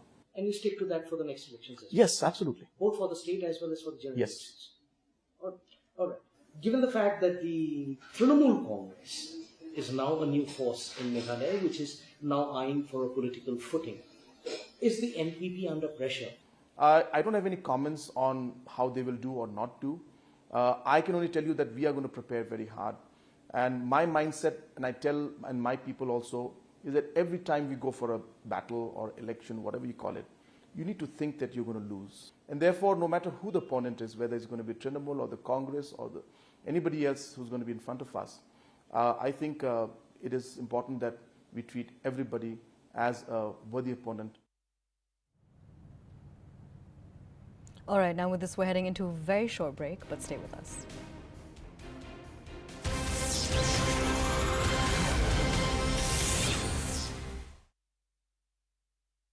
इतनी comedy थी तो वो देख के मैं काफ़ी excite हो गई. You trained yourself as an actor in Lee Strasberg School of Theatre and Films. What is your biggest learning from learning acting? Be honest and be in the moment, and nothing is more repulsive. Maybe repulsive is too strong a word, but more irksome than an external performance. Just a shallow performance. Or just like a performance in general. To be in the moment and to be honest in the moment is, I think, where the magic happens. Actually, Nawaz sir, who I met very briefly one day, said to me and Ishan, he said, all of the best acting is acting that happens by mistake. वो जो गलती से हो जाता है ना, वहाँ ही जादू होता है. When you sit down with your father, Mr. Boni Kapoor, what are the conversations that you have now? Now that you're into the film industry, you're reading scripts, and your father has been the producer. Recently, Salman made a statement that, मेरे career में जब बहुत बुरा वक्त था, तो बोनी कपूर ने मुझे उठाया था. So, as a professional now, what are the conversations that you're having with a professional like him? I think that a lot of creative discussions. We love watching movies, discussing movies. I love telling him about how my day's been on set. And he has इतना wisdom है उनके पास, उसने इतना कुछ देखा है अपनी ज़िंदगी में, इतना कुछ किया है, कि वो ज्ञान बांटने के लिए हमेशा तैयार रहते हैं. और उनकी कहानी आपको एक बार सुननी चाहिए, because he's seen it all and he's done it all. तो कई बार मैं बस बैठ के सुनती हूँ और उनको बात करने का बहुत शौक है, स्पेशली जब वो अपने दोस्तों के साथ बैठते हैं, रूमी सर, जावेद साहब, शबाना मैम, और उनके जो किस्से हैं वो मतलब आप सुन के चौंक जाओगे कि ऐसे भी फिल्म्स बनते थे, ये फिल्म ऐसी बनी थी, ये इसके वक्त ये हो रहा था. So there's so much to learn.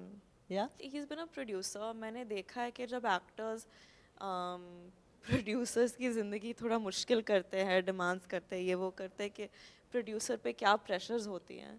So I try in whatever way I can to make it as easy as possible. Wonderful.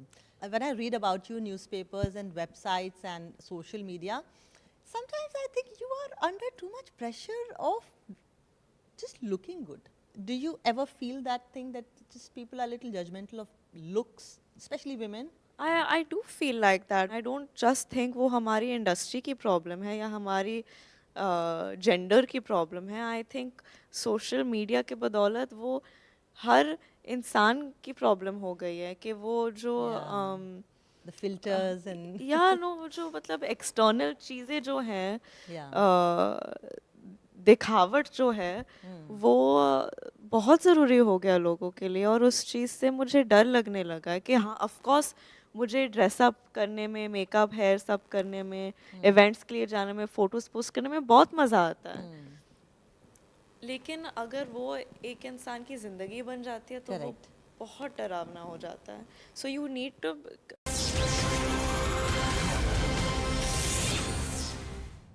Welcome back. It's the 100th day of Sri Lanka's protests. While the parliament gets ready to hold presidential polls on the 20th of July, the economic crisis continues in the island nation.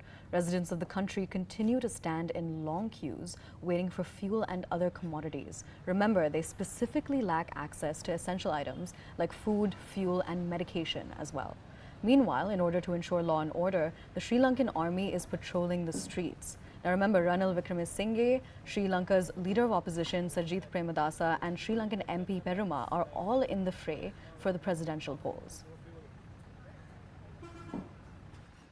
It's day 99 of the protests here at the Galle Face, and protests still continue because they demand the resignation of Ranil Wickremesinghe, who's now the acting president and is also one of the nominees of the ruling party. And that's why protests at the Galle Face continue. The voting for the president's post is scheduled for the 20th. Do you think Ranil could be made the permanent president because the ruling party is now supporting him for the president's post? Yeah, he's being supported, but the public, they don't want him. Most of Sri Lanka doesn't want him because we have been there from day one. We have supported him. We have seen this regime over and over again, and we have also seen him fail over and over again. So that is not what we need. What we need is good governance with minimum corruption. Usually the president of Sri Lanka is chosen by the people. Out of the 22 million people, the voters who have reached the age of voting are allowed to choose their president. Right now what we have is 225 parliamentarians choosing the president. And this parliament composes of Gotabaya Rajapaksa's legislative majority.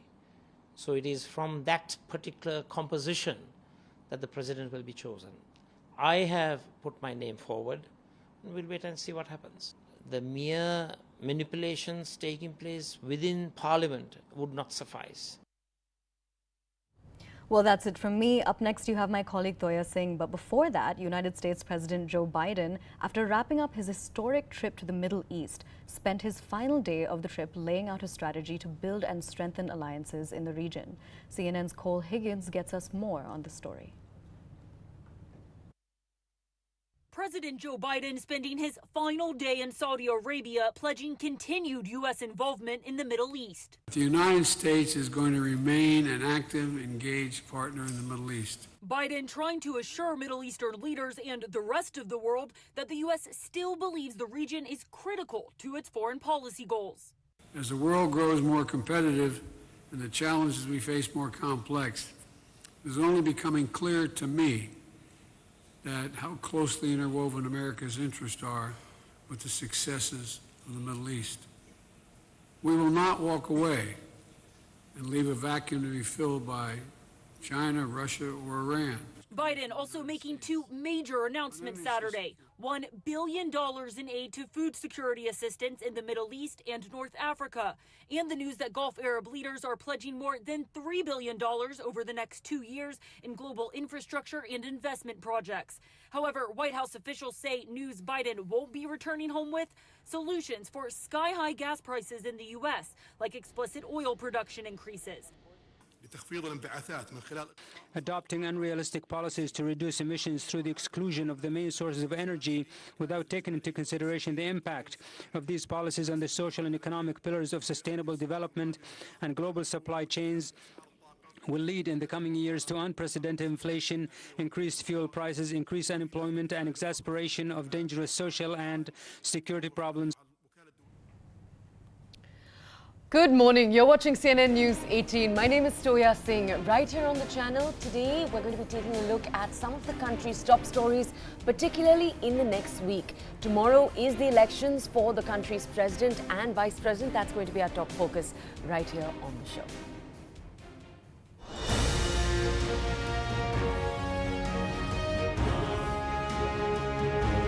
Bharatiya Janata party की संसदीय board इस निष्कर्ष पर पहुंची है कि उपराष्ट्रपति पद के लिए भारतीय जनता पार्टी और एनडीए के प्रत्याशी के रूप में हमारे किसान पुत्र श्री जगदीप धनखड़ जी को हम उपराष्ट्रपति पद के लिए अपना प्रत्याशी के रूप में घोषित करते हैं।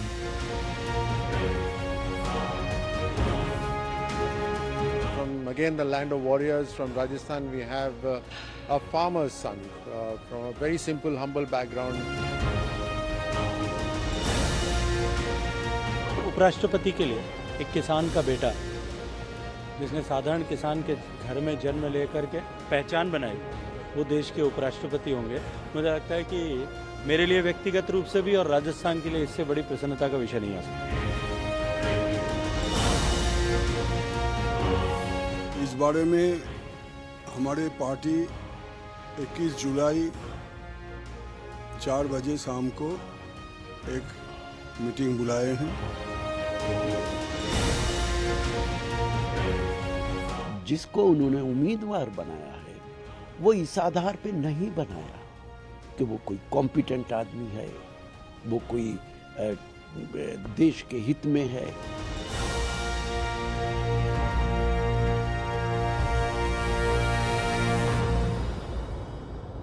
All right, our first story, as we said, we're talking about the presidential elections that are set to take place tomorrow and the vice presidential elections that are going to be taking place in early August.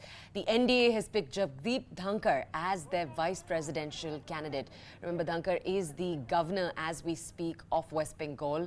You'll remember that in his capacity as governor, there have been multiple controversies between Dhankar and the ruling TMC, the Trinamool Congress, in the West Bengal. Now, he has held that post since 2019. He's been dubbed by the BJP as Kisan Putra and People's Governor as they've made this announcement yesterday. You've heard multiple leaders, Prime Minister Modi and JP Nadda, both use that language in their announcement of this post. Now, what's also being said by the BJP is that Dhankar brings with him an illustrious legal, legislative and gubernatorial career. We're going to take a deeper dive into what the selection of Dhankar symbolizes. But the last day for nominations for this post is July 19th. The elections, as we've just said, will be taking place on August 6th. First, take a look at some important BJP perspectives on the story, then we'll connect with a colleague for more. सभी नामों पर गौर करने के बाद हम सब लोग और भारतीय जनता पार्टी की संसदीय बोर्ड इस निष्कर्ष पर पहुंची है कि उपराष्ट्रपति पद के लिए भारतीय जनता पार्टी और एनडीए के प्रत्याशी के रूप में हमारे किसान पुत्र श्री जगदीप धनखड़ जी को हम उपराष्ट्रपति पद के लिए अपना प्रत्याशी के रूप में घोषित करते हैं। Now, what you might already know is that multiple analysts have described Dhankar as a one-man opposition in Bengal. He is the governor, but as governor, he was seen to take on the TMC government, the Trinamool Congress government, regularly over various issues. He's also shared a acrimonious relationship with the Chief Minister, Mamata Banerjee. She even blocked him on social media at one point. Now, obviously, this possible new innings for Dhankar. Remember, because of the alignment of parties in the parliament, it's highly possible that Dhankar will be beginning his political innings as the vice president. We will be covering the presidential elections tomorrow also. We'll talk a little bit more also about what the post is for vice president, what the provisions are, and who has taken this position in the past. But it's since July 2019 that Jagdeep Dhankar, the selection of the BJP, has been the governor in Rajasthan now, in West Bengal. Now, it's important to note he is himself from Rajasthan. That's what I was going to say a little while earlier. He is himself from Rajasthan. A number of analysts are looking at his selection also is particularly important because, as you might know, Rajasthan is set to see elections next year. Rajasthan is one of the governments that remains with the Congress, and it is thought that the BJP is obviously going to try to wrestle that back next year. This selection is also being looked at and in the context of elections set to take place in Rajasthan next year because of Dhankar's Rajasthani roots. So that's another way to look at this entire selection. My colleague Arun Dhanta with us right now to bring us a lot more context on this story. Arun, good morning. Thank you so much for joining us. Arun, for two questions for you, for our audiences. A, if you could walk our audiences through what the importance, what the responsibility of a vice president usually is A, and B, if you could then tell our audiences what the selection of Jagdeep Dhankar symbolizes and how it's been received by various parties, particularly, for example, the Trinamool Congress in West Bengal.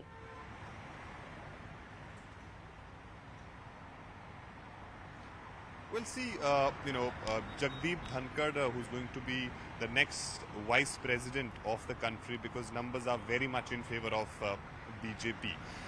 He's going to be the ex-officio chairman of Rajya Sabha, which means that he'll be the chairperson of Rajya Sabha, and he's someone who will have the responsibility to manage the house. And when BJP has decided finalize the name of Jagdeep Dhankar, they must have gone through all these things. A, what political messaging they want to send out, and how that person whom they will be sending for the vice presidential post can be a fruitful person in Rajya Sabha. So Jagdeep Dhankar is somebody who is ticking all the boxes for BJP. A, he has the experience, the administrative experience that he brings to the table. He is the governor of West Bengal since 2019. He was a member of parliament, member of legislative assembly.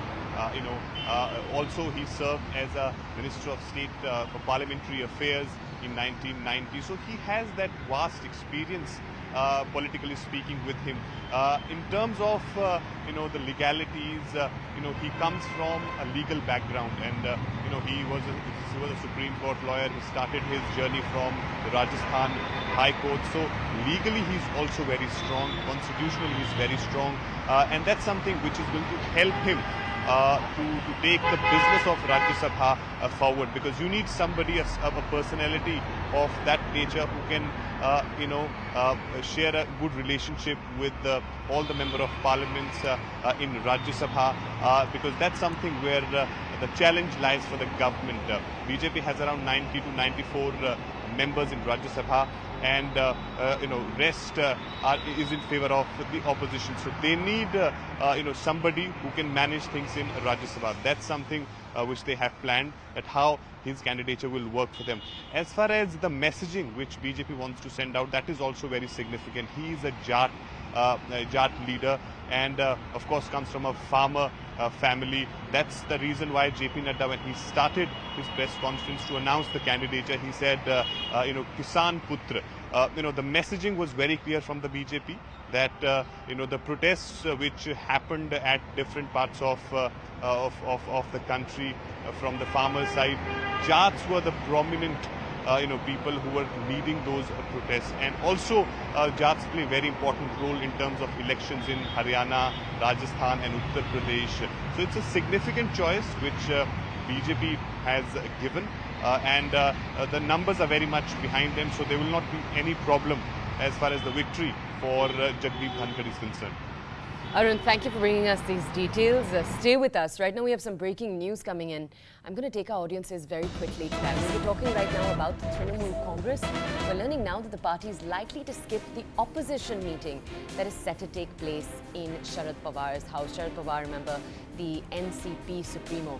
Now we're learning that Trinamool Congress, which has, you might remember, in the last few months, taken the leader's role when it comes to coordinating meetings for both discussions of the presidential post and the vice presidential post, the opposition's nominee. Now we're learning they're likely to skip the opposition meeting. Let's speak very quickly to my colleague Kamalika, who's with us right now. She's going to bring us an update on this story.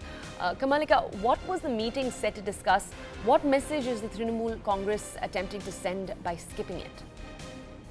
See, there are 2-3 things. Number one is Sudip Banerjee. He's there in Delhi, has reached last night in Delhi to take part in the government all-party meeting that's taking right now. But what we are getting it from our sources that they are not going to represent themselves in the opposition meeting that's been called by Sharad Pawar's residence. Now, interestingly, the stand taken by Trinamool Congress on vice presidentship is something very interesting. They're very cautious since yesterday. That's what we are seeing. None of the leaders have commented on it. Only they have said that Mamata Banerjee, the chairperson of Trinamool Congress, has called a meeting in 21st July. There she will, and the party workers together will decide their stand on vice president elections. So till now, since their meeting is on 21st, right now they don't feel that there is a requirement for them to go for that opposition meeting. Now, this is very interesting political point as we are getting it from the sources, because Bengal governor is going to be the president candidate, is the president candidate from NDA. Now, the fact that though the relationship between the state government and Jagdeep Dhankar has never been good, but this is a different perspective altogether of the post of vice president. So, during the president election time, we have seen that Draupadi Murmu was a name declared by the NDA after the opposition take. So, Trinamool does not want to take any chance this time. So, they are Mamata Banerjee herself is deciding this. So, in one way, obviously, that the difference with Congress and distance with Congress is there. Along with that, what shot where Trinamool does not want to open their cards on the vice president election. It might happen that they might go for Dhankar, supporting Dhankar, which is also there, the gossip is there in the power circle. But till now, none of the Trinamool leaders have spoken anything on this, because it is to be decided by Mamata Banerjee, the chairperson of Trinamool Congress, who has called a meeting on 21st July. Before that, what Trinamool step will be, that's very interesting, but then they are not saying anything on it. They are very cautious in this stage. Okay, Kamalika, thank you for that context. For our audiences, when it comes to both of these meetings, we have more updates for you, more breaking news coming in. All right, we just brought you an update on the Trinamool Congress. Another particularly important update, the Shiv Sena. Remember, the Shiv Sena in Maharashtra just went through a bloody factioning with Uddhav Thakrae's led faction on one side and Eknath Shinde, the new Chief Minister of Maharashtra, leading a group of rebel Shiv Sena MLAs. Which side the Shiv Sena would side with was obviously particularly interesting. Now we're learning the Shiv Sena is going to be attending today's meeting called by Sharad Pawar. The meeting is going to be held at Pawar's residence at 3 p.m. Let's go over to my Mumbai Bureau Chief, Vinaya Deshpande, with us right now to bring us more details. Vinaya, just so that our audiences don't get confused here, just a few days ago, we brought our audiences the news that the faction that is led by Uddhav Thackeray would be supporting the NDA's presidential pick, Draupadi Murmu, it seemed. Now we have this update that they will still be attending the Sharad Pawar meeting to discuss the VP candidate. Could you bring our audiences more context there? Well, yes, a very good morning, Toya. This is something that the Shiv Sena has maintained according to its own stand. While the Shiv Sena had supported Draupadi Murmu, claiming that it was not unusual for the Shiv Sena to take a stance against its other national alliance partners with respect to certain decisions, that it has given the past examples of how Pratibha Tai Patil was supported, how Pranab Mukherjee was supported, despite the fact that the Shiv Sena then was with the NDA and had decided to support the presidential candidates of the UPA. Citing the same examples, Shiv Sena had said that that is exactly how the Shiv Sena has decided. It will support Draupadi Murmu, who is a good tribal face and which will send out a good signal at the national level.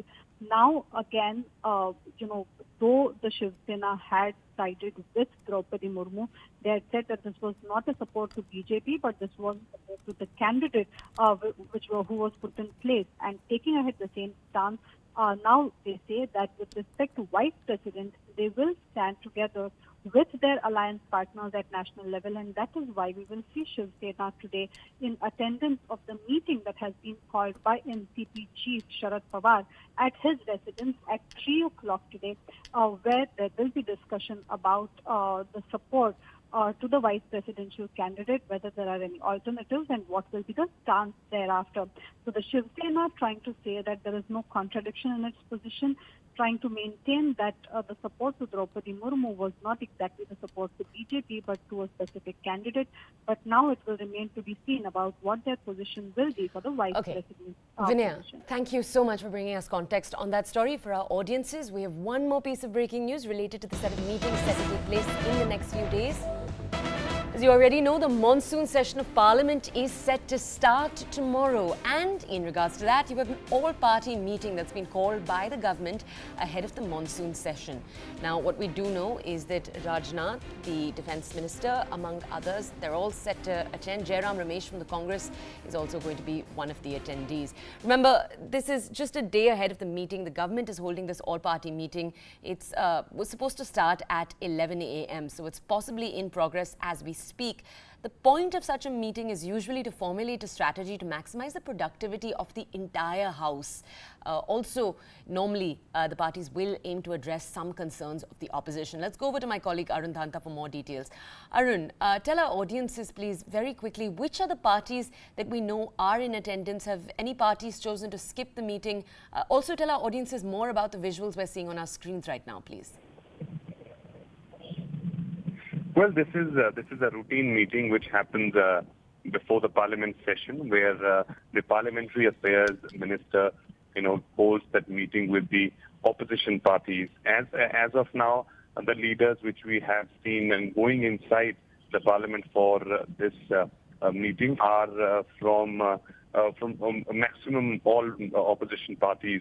But the important thing here is that Prahlad Joshi, who's the Parliamentary Affairs Minister, he is going to speak to all opposition leaders that how they want the support of the opposition parties to pass the bills or to go with the business of the House, because that is something which is very, very important. In the same perspective, yesterday the Lok Sabha Speaker Om Birla had also chaired a meeting to convey the message and also to seek the support of all the opposition parties, because that's something which is very, very important. All the MPs who are representing their constituencies in the Parliament have a role which is to, of course, make the legislation, and therefore the discussion and the support of all the opposition parties is very, very important, because in last 2 or 3 parliamentary sessions we had seen there were continuous disruptions, House were not functioning. So therefore, Prahlad Joshi, the Parliamentary Affairs Minister, will seek the support of opposition parties to run the House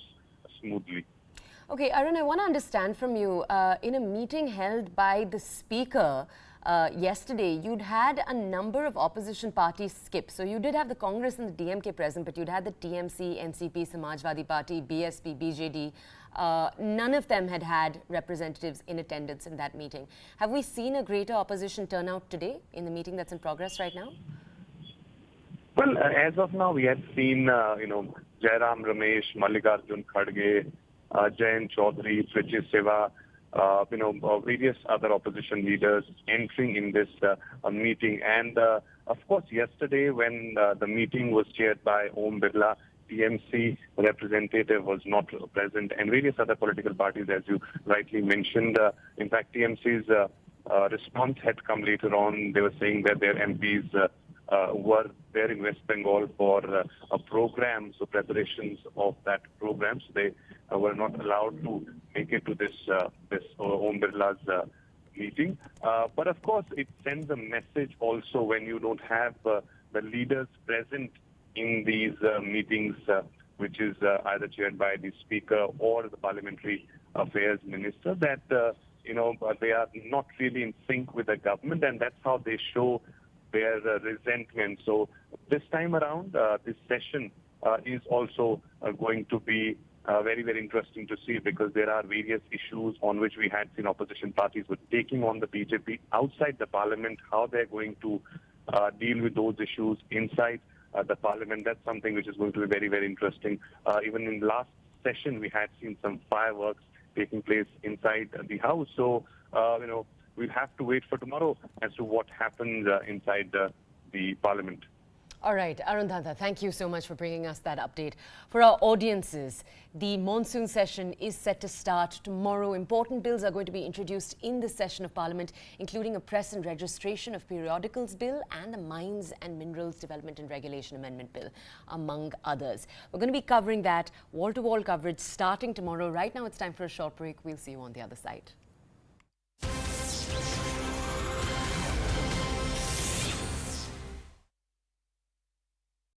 Sacrifices that I'll want to make to ensure that my sister and my father are in a situation that would make us all happy. And like, I've not had to, but I know that if push comes to shove, I would do it.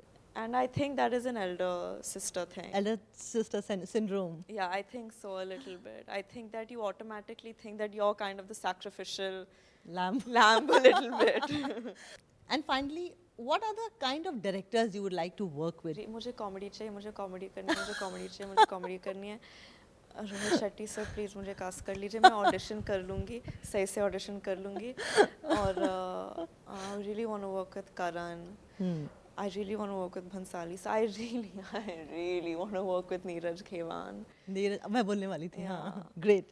I want to see many more films of yours becoming blockbusters. Thank you so much. I want to see you getting a lot of awards for your performances, Thank Janvi. you so much. Thank you so much. Hello and welcome. Ranbir Kapoor is telling me that I'm going to mess up my opening monologue, but I'm not, because I know that these two are the hottest couple on the town, and that's what I wanted to start with. And we have a most sought after director and a much awaited film. So how could I mess it up? It's Shamshera, guys. Oh and my hello God, and I'm welcome so to the team. I'm proud of you. No. She did it. I'm proud of you. She did it. Despite Ranbir's worst attempts. Yeah, he played with a psyche. He does. And not just this, Vani, I must tell you, playing with psyche. Right now, anytime I mention Ranbir, my friends have been saying, you're not invited. Because the last time we spoke, I asked you about your wedding. So very sweetly and very sincerely looking into my eyes, said, I'm not getting married. No, not now. Not now, not in April. So I'm like, he said he's not getting married. And he did. And he didn't invite you. Exactly. But And he he said didn't he's not invite going me. to. He didn't invite you But as he well. said that to all of us.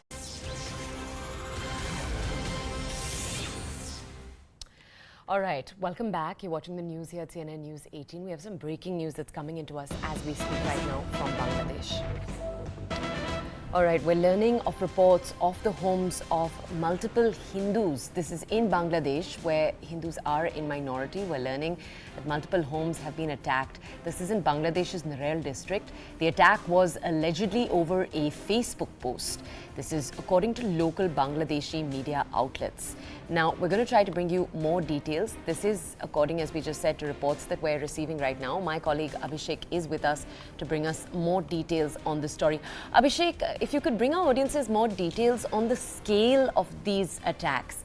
How many houses, what number of people were attacked in this? When did this take place, this entire set of incidents? If you could bring us more contextual details, please, first. So, Toya, as much as we know as of now, a community of Hindus were attacked in Bangladesh by apparently radicals who wanted them to not reside in that locality. In fact, there have been so many videos up on the social media, various platforms of social media, where houses gutted in fire or houses set ablaze could be seen. There are also visuals of people who have been the victim of this discrimination, or whose houses were set ablaze.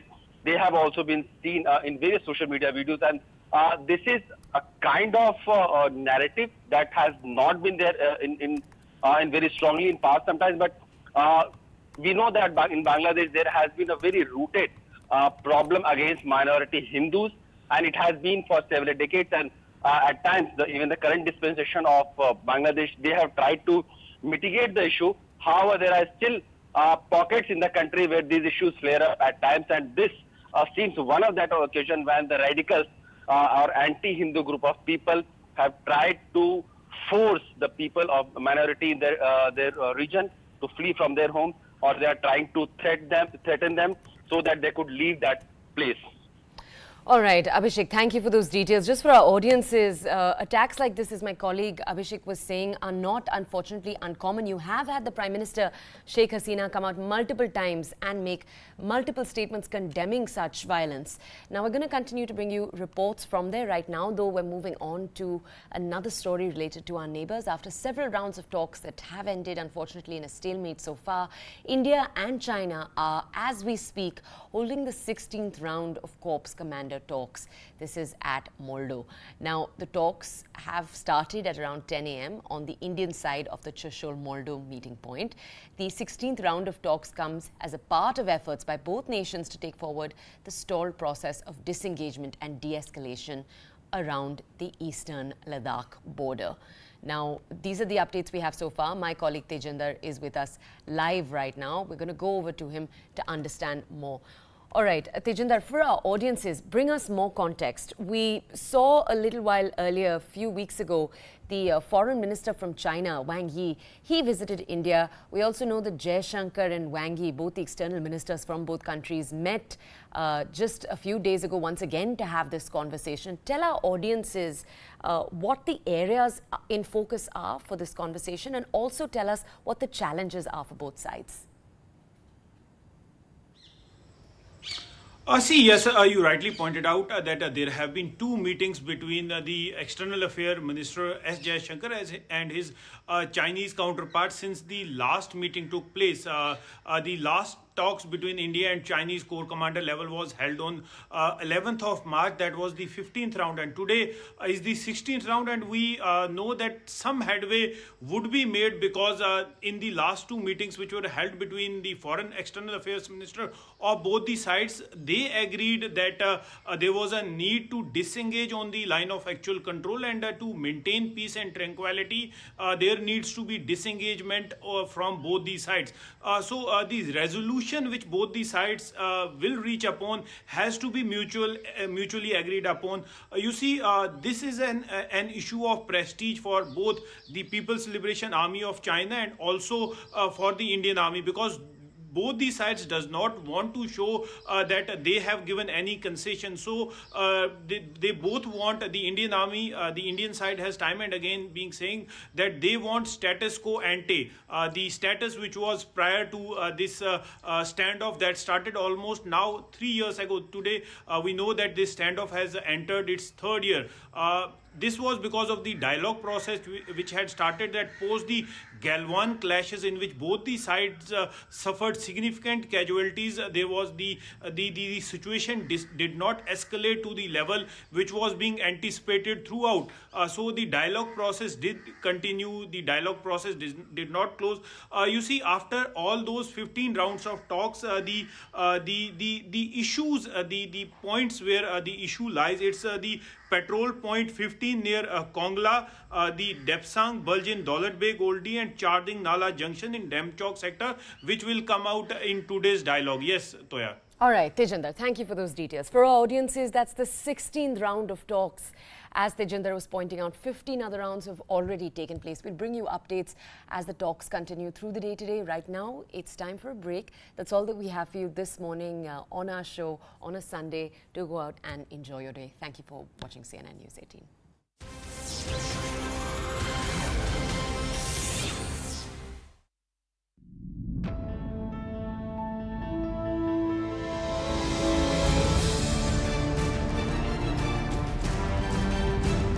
Lawrence Bishnoi, operating from inside the Tihar jail with impunity, had no qualms ordering multiple hits on Salman Khan. The sculptor himself, the main man behind this, is saying that there is actually no difference.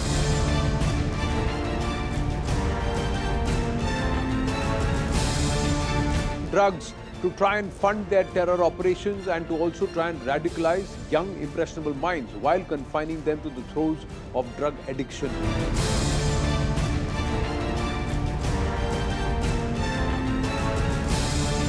What is becoming increasingly worrying and problematic is that issues related to education is becoming so polarizing.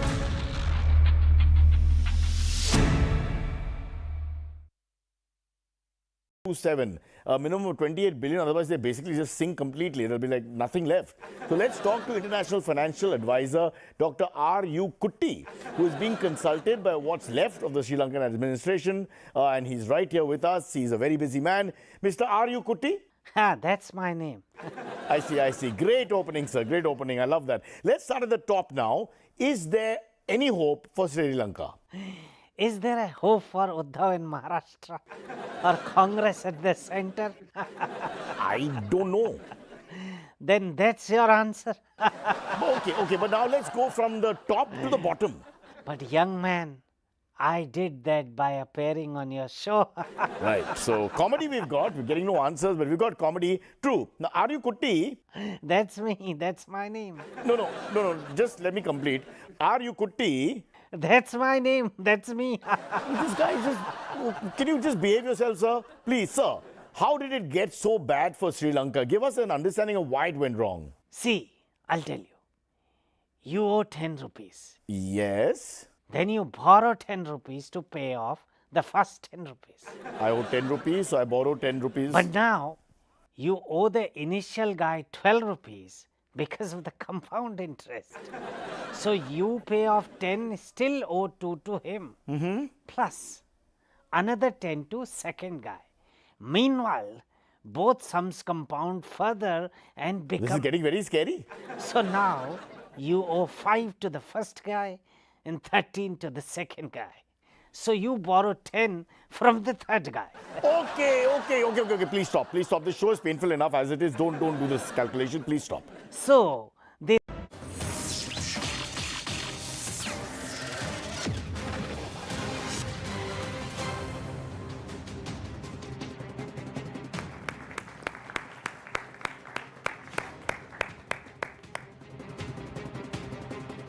Namaste and welcome to this edition of The Right Perspective. 4% of the landmass, nearly 20% of the population. We are poised to overtake China to become #1 in the population list. Let's not celebrate कि चलो भाई किसी में तो #1 हो गए. Let's worry about this, ladies and gentlemen. It's a worrying trend. But the counter to that, at a time when we have brought down our TFR or total fertility ratio from 2.2 to 2%, when the rate of growth of population has slowed down, when we, with all the indicators, look like getting on top of this rate of growth, when we, at a time when we are a food surplus nation, do we really need to worry that our population has swelled to 1.4 billion? Do we need, along with social consciousness, a law which works as a deterrent? There are many who believe the time is right. There are others who believe many states in our country have already achieved control over the rate of growth of population. Whatever law has to be made only on those states which are contributing to this massive growth and have not been able to keep pace with some of the other states. Let's discuss that threadbare with our panelists and of course students today who will be asking a lot of questions and we'll try and get the answers. I have Aarti Agarwal with me, author and columnist with us. I have Manu Gaurji, somebody who has championed the need for population control law and of course clear awareness. And he has a very radical thought process on it, which all of us need to actually consider. Maulana Masoodul Hasan Kazmi is also there, where there are a lot of people who actually are seeing it from the religious or a community prism. And we try and understand from him, does that actually work or does that imply, and are there concerns which need to be addressed? And Mohit Paul is a lawyer and he has also spoken about it very actively. Mohit, good to have you with us. Now, first up, aap sabse puchta hu, how many of you have, or in your parivar, more than 2 as brothers and sisters, siblings? Can you just put your hands up again?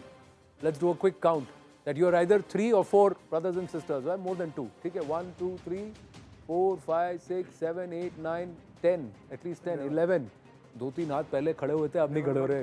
हाँ, ऊपर 12 और भी हैं. So some more people are there.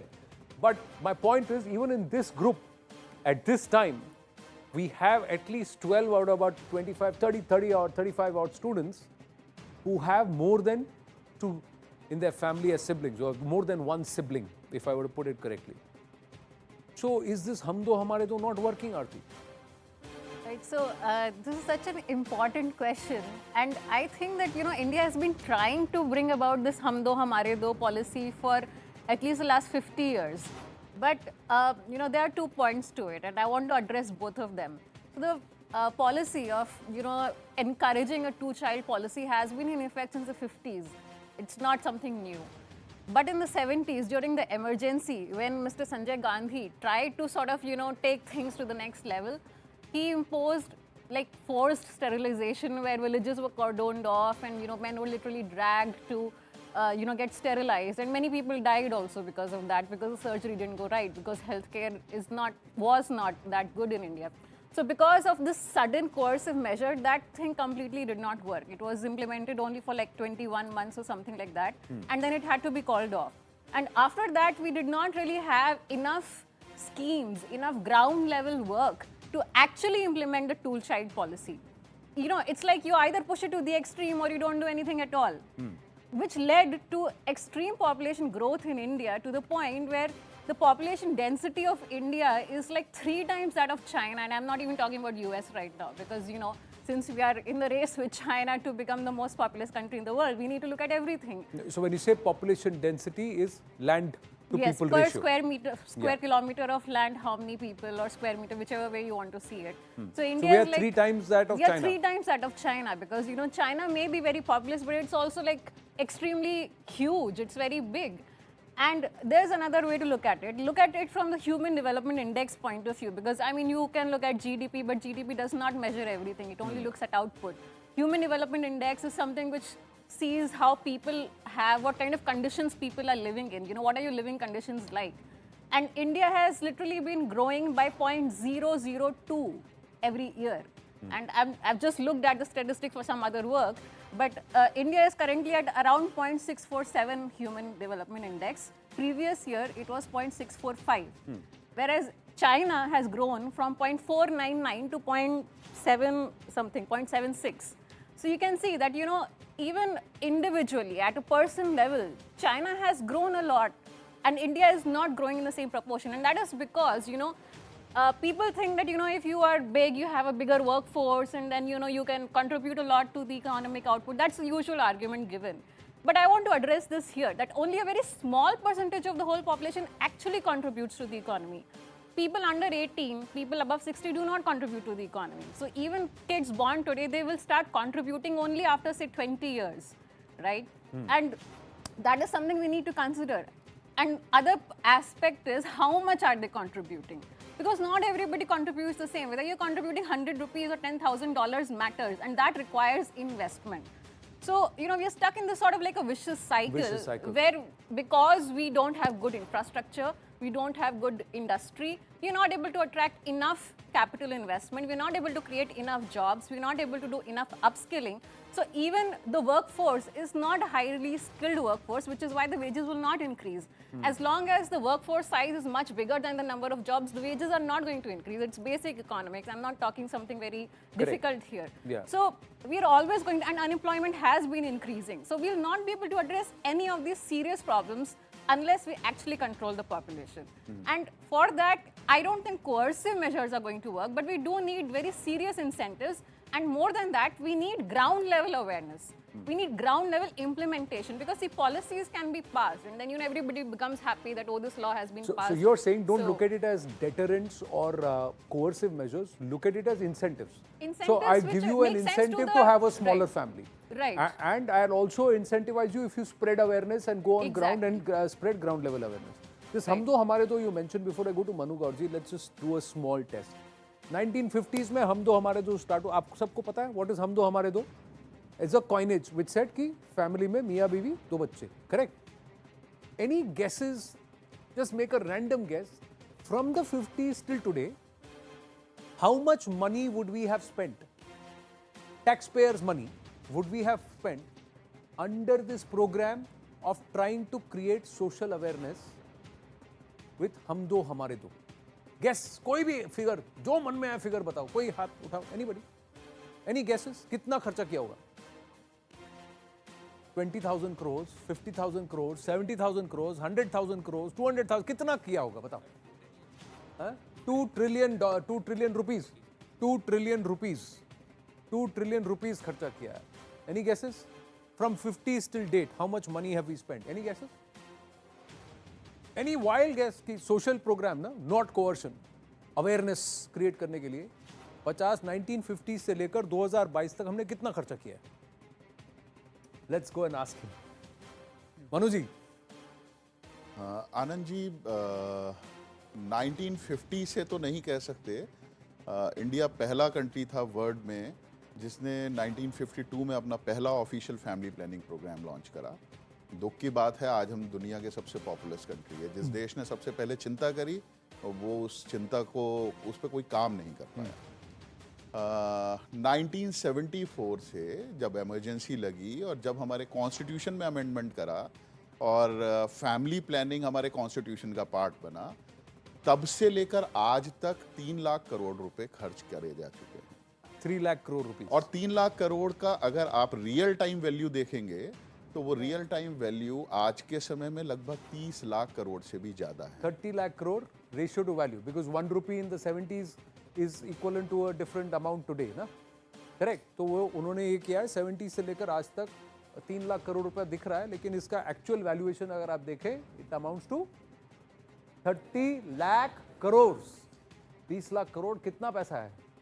उस 30 लाख करोड़ को खर्चा तो कर लिया, किया क्या? 30 लाख करोड़ आनंद जी, हमारा 2021 टू 22 जो फाइनेंशियल ईयर था, वहां पर revenue collection government of India का 27 लाख करोड़ से, तो एक साल के रेवेन्यू कलेक्शन से ज्यादा हम खर्च कर चुके हैं इस अवेयरनेस प्रोग्राम्स पे, और फिर भी हम दुनिया के सबसे पॉपुलस कंट्री। तो आपको क्यों लगता है कि लॉ होना चाहिए? बिकॉज लोग कह रहे हैं, देखिए, इफ आर्ग्यूमेंट मैं बता रहा हूँ, argument is states in the south, Tamil Nadu, Kerala, Karnataka also, and states, some of the states in the east, they have all achieved a certain control on the rate of population. They are saying 5 big contributors are in the heart of India. Madhya Pradesh, Uttar Pradesh, Bihar, this is what they are saying, कि यहीं पे population बढ़ रहा है, तो यहाँ control करिए, देश में कानून की क्या जरूरत है? बिल्कुल आपने सही कहा। जो लोग ऑलरेडी कंट्रोल्ड हैं, जो ज़्यादा बच्चे पैदा नहीं कर रहे हैं, अगर उन पे कानून लागू भी होता है तो उन्हें फर्क क्या पड़ता है? हाँ, करेक्ट। तो कानून के होने से और ना होने से कोई फर्क नहीं पड़ता, क्योंकि हमारा ये एक फेडरल सिस्टम है इंडिया का। तो अगर हमने पूरे नेशन वाइड पॉलिसी नहीं फ्रेम की तो फिर ये होगा कि लोग बाग यूपी से, बिहार से, बंगाल से, अदर स्टेट्स में डेवलप्ड, जहाँ पे लाइफस्टाइल अच्छा है, जहाँ पर पॉपुलेशन डेंसिटी कम है, वहाँ पर माइग्रेट होंगे। और वहाँ हो भी रहे हैं। हाँ। तो वहाँ माइग्रेट होंगे तो वहाँ की सिचुएशन फिर से खराब होगी।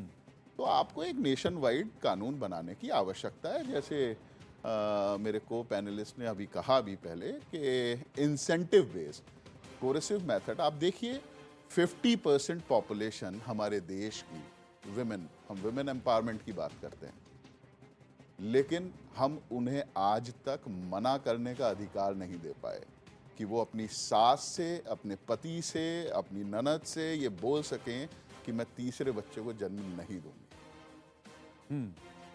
तो वास्तव में क्या विमेन एम्पावरमेंट हो रहा है? यहाँ पर जितने स्टूडेंट्स बैठे हैं, उन्होंने 12 लोगों ने हाथ उठाया कि उनके 2 से ज़्यादा सिबलिंग्स हैं। इन्हीं लोगों से पूछिए कि ये अपनी मैरिड लाइफ में कितने बच्चे अपने हों, ये चाहते हैं, क्योंकि ये फेस कर रहे हैं ये। Anybody who wants to answer? Have you thought about it? How many kids would you want to have? 1. You would like 1. Okay, he's saying 1. Anybody else? 1 or 2? He says 1 or 2. 1 girl and 1 boy. But दोनों लड़का हुए तो फिर third लड़की try करोगे?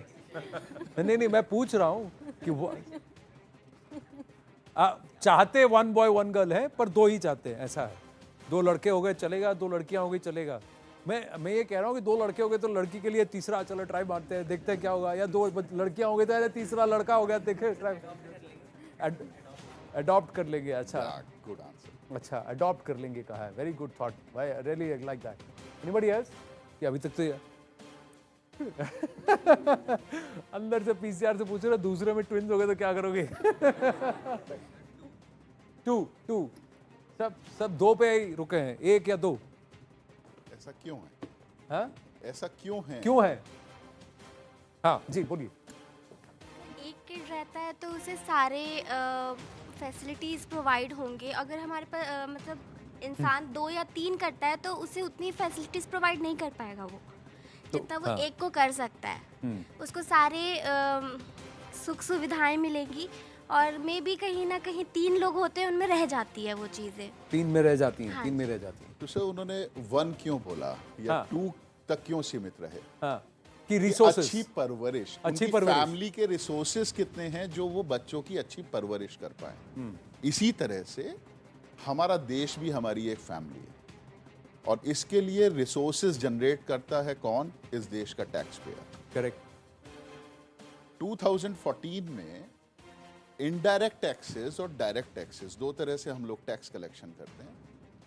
तो indirect taxes total revenue generation का 2/3 होता था और 1/3 डायरेक्ट टैक्सेस से होता था। आज अभी जो लेटेस्ट आया है वो आया है कि 27 लाख करोड़ में से 14 लाख करोड़ डायरेक्ट टैक्सेस से हैं और 13 लाख करोड़ इनडायरेक्ट टैक्सेस से। मतलब मोर देन 50% डायरेक्ट टैक्सेस से आ रहा है। हमारे देश की नियर अबाउट 75% पॉपुलेशन जो है वो रूरल इंडिया में रहती है। हमारे देश में लगभग 15 करोड़ मनरेगा कार्ड होल्डर्स हैं, ठीक है, जो टैक्स लिमिट से बाहर है। जो 75% पॉपुलेशन है हमारे देश की वो लगभग वो एग्रीकल्चर बेस्ड इकोनॉमी में है, तो वो टैक्स नहीं, तो वो टैक्स एग्जेम्प्ट हैं। तो अगर आप टोटल देखेंगे तो जितने लोग आज की डेट में डायरेक्ट टैक्सेस पे करते हैं या रिटर्न्स फाइल करते हैं, उससे ज़्यादा बेस बढ़ाने का मतलब है कि आप एग्रीकल्चर इनकम वालों को टैक्सेशन लिमिट में लेकर आए या और ज़्यादा। अब इससे क्या है, सरकार को भी मजबूरी है, उन्हें फ्री में वैक्सीनेशन करनी है, उन्हें फ्री में सब कुछ देना है, उन्हें फ्री में घर देना है, फ्री में एजुकेशन देनी है, फ्री में हेल्थ, उसके लिए पैसा चाहिए। सोशल वो पैसा वेलफेयर कहाँ स्कीम। से आएगा? हाँ। तो बर्डन किस पे पड़ेगा? बर्डन फ्यूचर में आप लोगों पे पड़ने वाला है, क्योंकि आप लोग आगे चल के अर्निंग मेंबर होंगे इस देश के। तो इसलिए आपने बताया कि 4% हमारे वाटर रिसोर्सेज हैं वर्ल्ड के हमारे देश में, और पॉपुलेशन कितनी है? 20%। सीधी सी कैलकुलेशन है। आपने कहा हम फूड सरप्लस कंट्री हैं, लेकिन हम साथ में कैंसर सरप्लस कंट्री भी है। काज़मी साहब, where do you stand? Because there are groups, the moment the population control law की बात आती है, why is it that we have Muslim groups coming out and saying ये हम पर मत थोपिए? No. Is that fair? No. Should we look at it from a religious prism, or does this apply to everybody?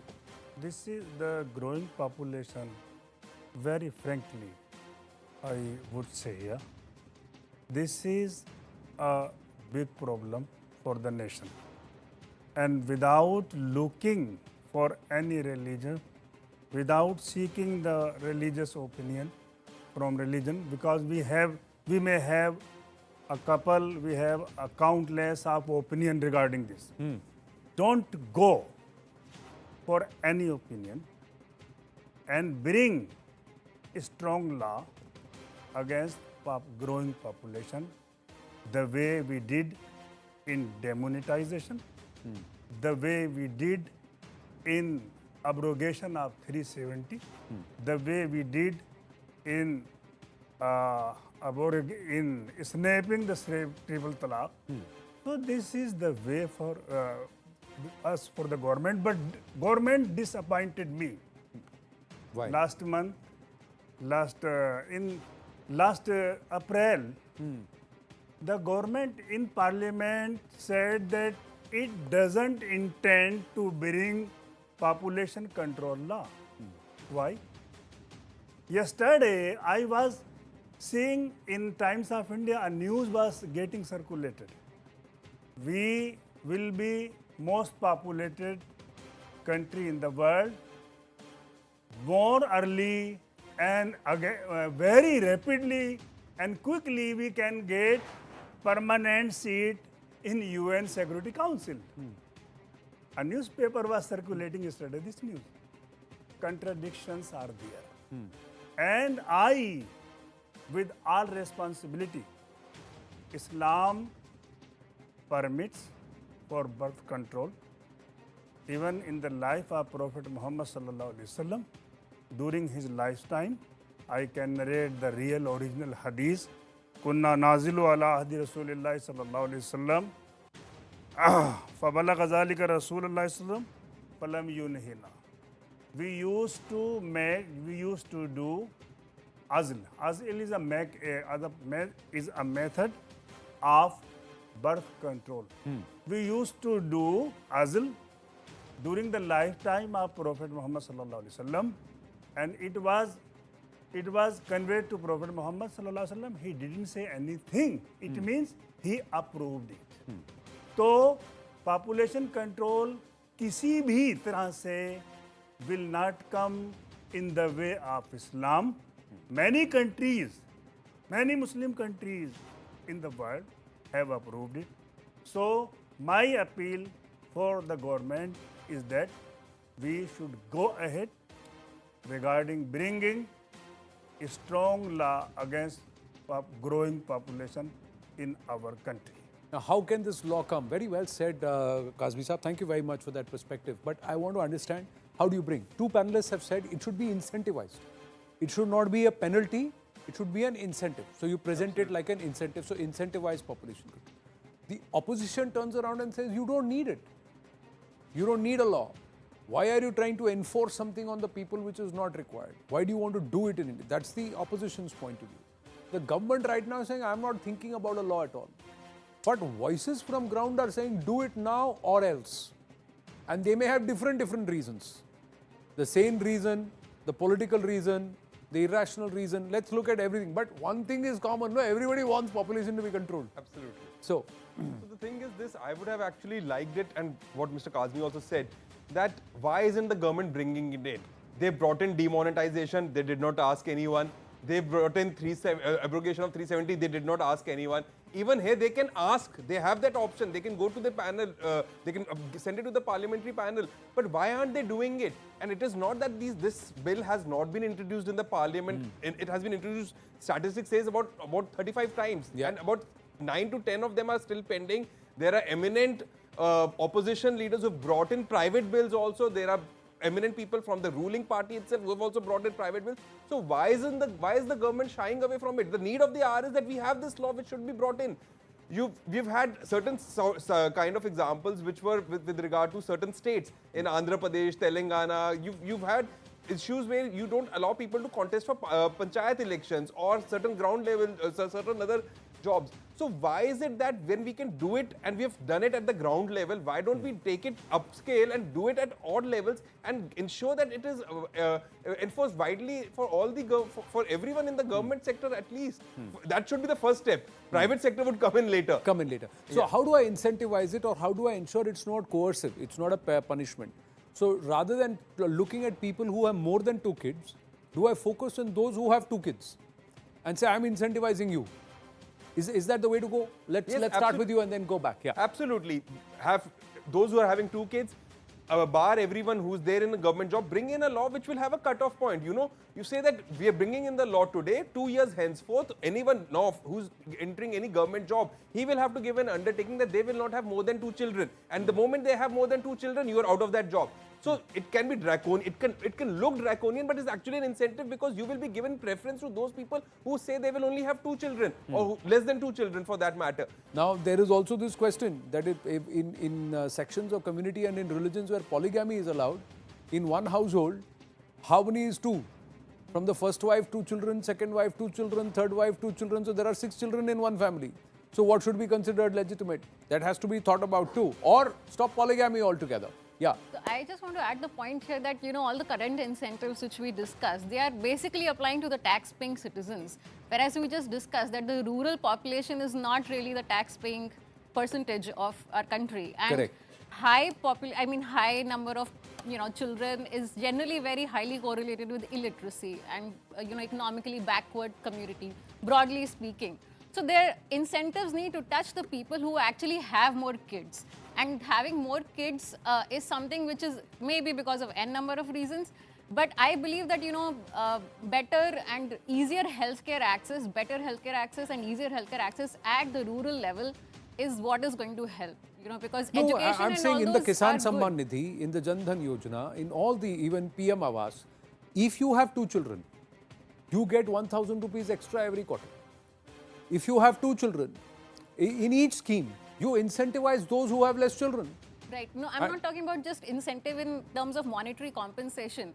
But, in terms of how easy is it for, say, a woman to get an abortion? Or how easy is it for Correct. somebody to get a sterilization? Because a lot of people at the rural level, they don't know how to get a sterilization. They don't know what are the means available to them, how easy or difficult is it for them. A lot of people equate getting a surgery to dying. Yeah. I mean, we are not talking about people who have masters and PhDs. We're talking about people who have not even finished high school here. They don't understand basic difference between sterilization, abortion, or, you know, taking contraceptives. So those type of things have to be incentivized, that, you know, you can make that free, or you can make it at a very, very, very low cost, so that people at least value it. So of course there needs, and I personally believe there needs to be studies around this. There needs to be genuine economic studies around this. But largely, do all of us agree that the government should seriously think about a law that incentivizes birth control or population control? Agree? तो यहाँ पर आपको लगता है कि सरकार को थोड़ा सा मूड चेंज कर लेना चाहिए? हाँ? You feel? Agree? तुम सब निराश क्यों हो गए यार? खुश होके बोलो यार. सब मुंह उतर गया ऐसा लग रहा है कि. But you also agree that there should be a rethink? Absolutely. All right. So that's where. So on the population challenge, the government needs to have a rethink for the right reasons, with the right perspective, to incentivize those who believe and who follow Hum Do Hamare Do. With that, we're going to call it a wrap. Thank you very much. Thank you all. Thank you very much. Thank you. Thank you.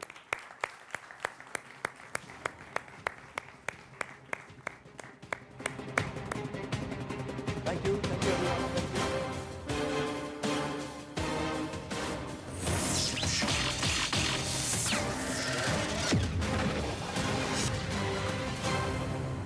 Serious tonality में होता तो शायद मैं इतनी दिलचस्पी नहीं लेती इस फिल्म में, लेकिन क्योंकि सिद्धार्थ जो हमारे निर्देशक हैं उनका टेक इस फिल्म पे इतना कोकी था, और जो ओरिजिनल फिल्म है कोलमावु कोकिला उसमें इतनी कॉमेडी थी, तो वो देख के मैं काफ़ी एक्साइट हो गई. You trained yourself as an actor in Lee Strasberg School of Theatre and Films. What is your biggest learning from learning acting? Be honest and be in the moment, and nothing is more repulsive, maybe repulsive is too strong a word, but more irksome than an external performance.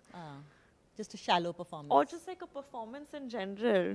To be in the moment and to be honest in the moment is, I think, where the magic happens. Actually, Nawaz sir, who I met very briefly one day, said to me and Ishan, he said, all of the best acting is acting that happens by mistake. वो जो गलती से हो जाता है ना, वहाँ ही जादू होता है. When you sit down with your father, Mr. Boni Kapoor, what are the conversations that you have now? Now that you're into the film industry, you're reading scripts, and your father has been the producer. Recently, Salman made a statement that, you know, मेरे career में जब बहुत बुरा वक्त था तो बोनी कपूर ने मुझे उठाया था. So, as a professional now, what are the conversations that you're having with a professional like him? I think that a lot of creative discussions. We love watching movies, discussing movies. I love telling him about how my day's been on set. And he has इतना wisdom है उनके पास, उसने इतना कुछ देखा है अपनी ज़िंदगी में, इतना कुछ किया है, कि वो ज्ञान बांटने के लिए हमेशा तैयार रहते हैं. और उनकी कहानी आपको एक बार सुननी चाहिए, because he seen it all and he is done it all. तो कई बार मैं बस बैठ के सुनती हूँ, और उनको बात करने का बहुत शौक है, स्पेशली जब वो अपने दोस्तों के साथ बैठते हैं, रूमी सर, जावेद साहब, शबाना मैम, और उनके जो किस्से हैं वो मतलब आप सुन के चौंक जाओगे कि ऐसे भी फिल्म्स बनते थे, ये फिल्म ऐसी बनी थी, ये इसके वक्त ये हो रहा था. So there so much to learn. He is been a producer. मैंने देखा है कि जब एक्टर्स प्रोड्यूसर्स की ज़िंदगी थोड़ा मुश्किल करते हैं, डिमांड्स करते हैं, ये वो करते हैं, कि प्रोड्यूसर पे क्या प्रेशर्स होती हैं. सो आई try in whatever way I can to make it as easy as possible. Wonderful. When I read about you, newspapers and websites and social media, sometimes I think you are under too much pressure of just looking good. Do you ever feel that thing, that just people are a little judgmental of looks, especially women? I do feel like that. I don't just think वो हमारी industry की problem है या हमारी gender की problem है. I think social media के बदौलत वो हर इंसान की प्रॉब्लम हो गई है, कि वो जो the filters and वो जो मतलब एक्सटर्नल चीज़ें जो हैं, दिखावट जो है, वो बहुत ज़रूरी हो गया लोगों के लिए. और उस चीज़ से मुझे डर लगने लगा है कि हाँ, ऑफ कोर्स मुझे ड्रेसअप करने में, मेकअप, हेयर सब करने में, इवेंट्स के लिए जाने में, फोटोज पोस्ट करने में बहुत मज़ा आता है. Good morning. You're watching the news here at CNN News 18. We actually have some breaking news to start the day with. Big news for our ace shuttler PV Sindhu. Sindhu has just clinched the Singapore Open. She's defeated China's Wang Ziyi to win her maiden Singapore Open title. The two-time Olympic medalist lost the second game but bounced back beautifully in the final, decided to clinch her maiden 500 title of the year 2022. Earlier, Sindhu had defeated Saina Kawakami of Japan in a 32-minute semi-final match. So big news coming there for our ace shuttler. Let's go over to my colleague Rishi for more details. Rishi, Sindhu's had to go up against China's Wang Ziyi before. This is big news, therefore, especially. Could you tell our audiences more context both about the Singapore Open but also about the number of matches she's played with China's Wang Ziyi in the past? So, Toya, let's first talk about the Singapore Open. You know, the big thing about the Singapore Open is that it is coming right before the CWG. The CWG games are starting from 28th of July. And, you know, it's a big tournament for PV Sindhu. PV Sindhu is still in hunt for her first gold medal at CWG. So, you know, this win coming at this point of time right before the CWG, it's a big boost. It's a good practice for Sindhu.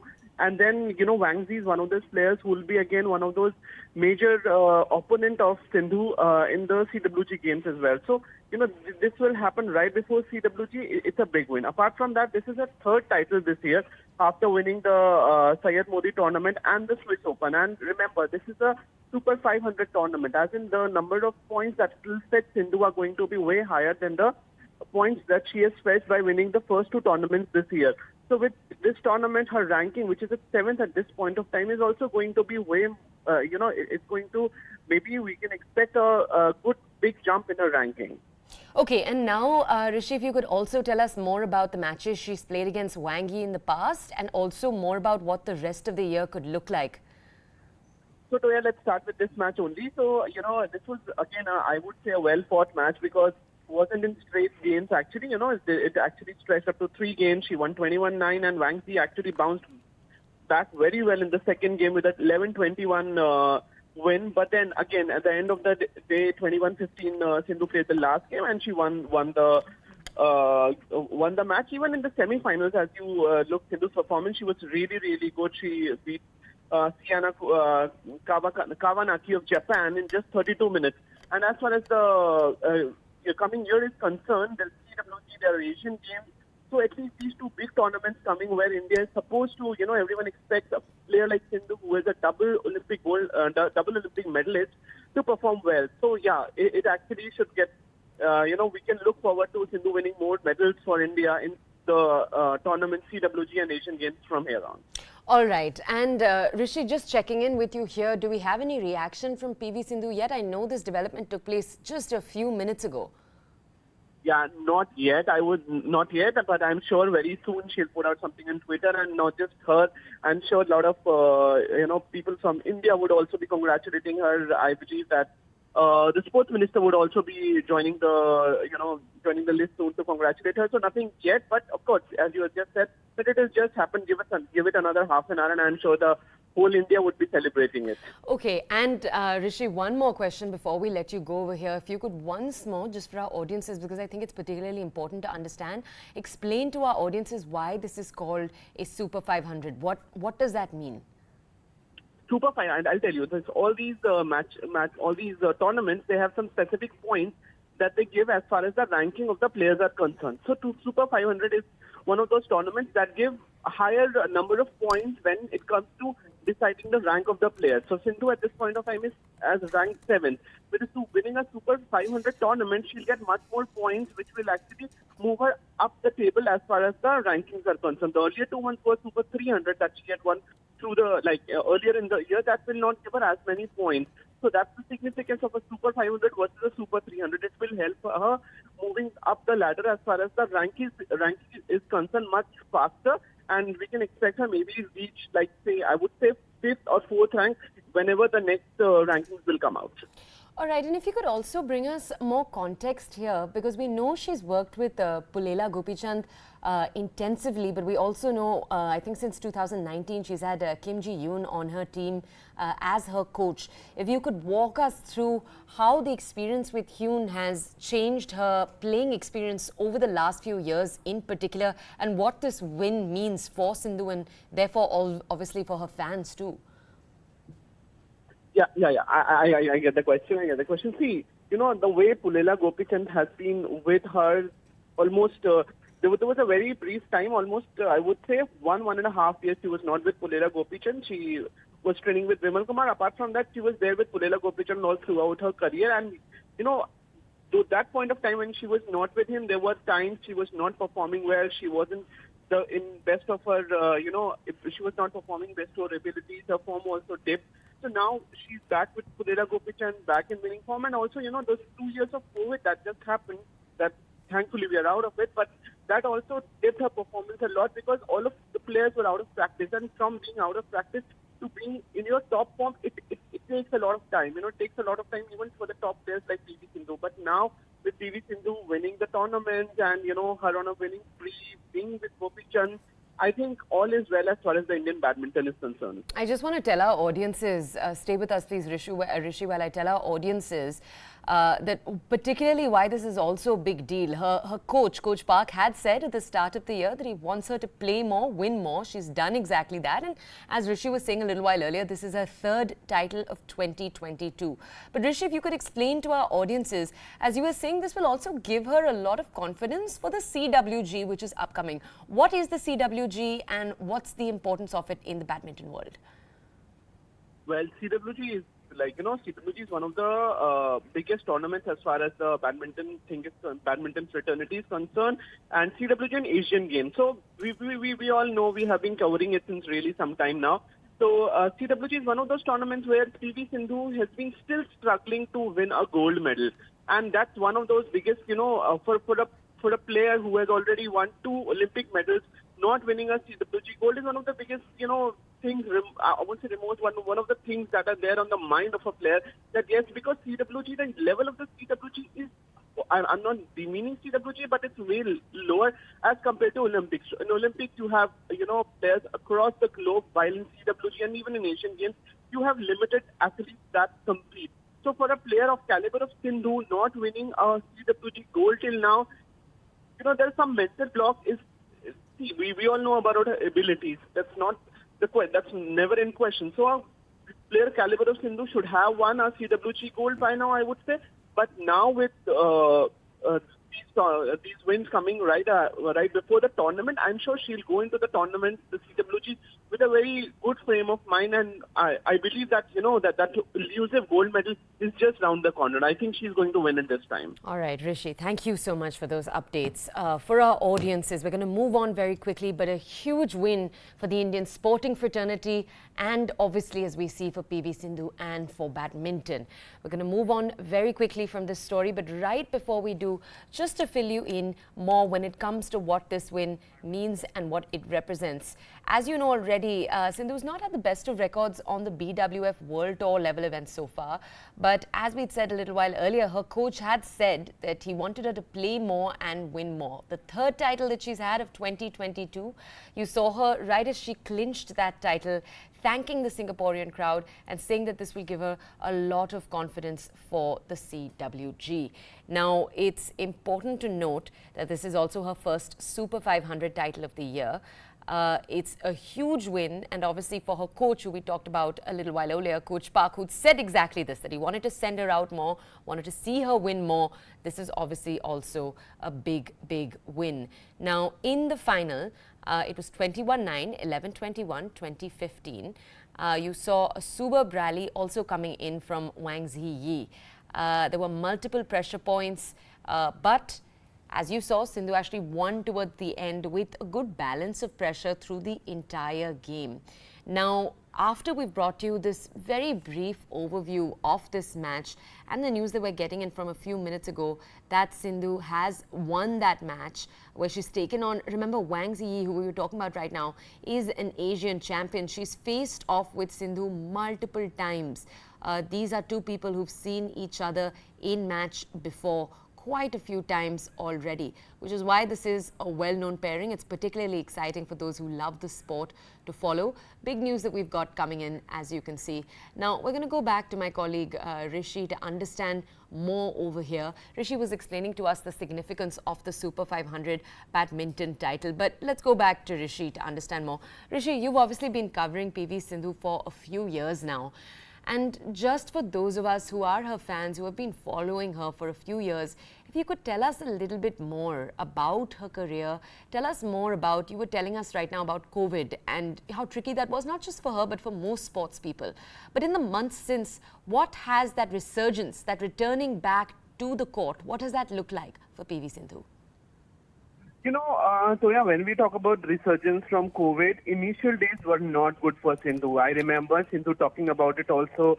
You know, I remember she said that, you know, there was a point of time when she was a little bit, you know, a little bit distressed. She had questions that, you know, whether she would be able to return back to the court or not. And, you know, with a player of level of PV Sindhu, who is like one of those, you know, ace players as far as the game of badminton is concerned, such questions, such questions coming in mind says a lot about what can a pandemic do to you, you know. So, but the good part is that she recovered, she fought back, and I remember, you know, when when the COVID happened, she reached the first final after 18 months in last year's Swiss Open. And she was pitted against Carolina Marin, who was again one of these. She's been one of her nemesis, and she lost badly. She lost 12-21, 5-21. It was like a one-sided match, and that was not all. You know, after that also I remember her playing Highland Open, and in the semi-final, she played All England Open, I remember, and then she again lost one in the semi-finals, and that too 17-21, 9-21. So, you know, the whole fight back after the pandemic has been really, really tough for her. And but I remember that, you know, towards the end of 2021, she started showing some signs of resurgence and all that. She also qualified for the 2021, World Tour finals at the end of the year, I remember. And then from there, 2022 was this year has been the year of resurgence for her. It started with when she won Syed Modi tournament for the second time, actually, and then after that, of course, Swiss Open, and she won the final in 2 straight games. So we all knew that she's back, she's coming back.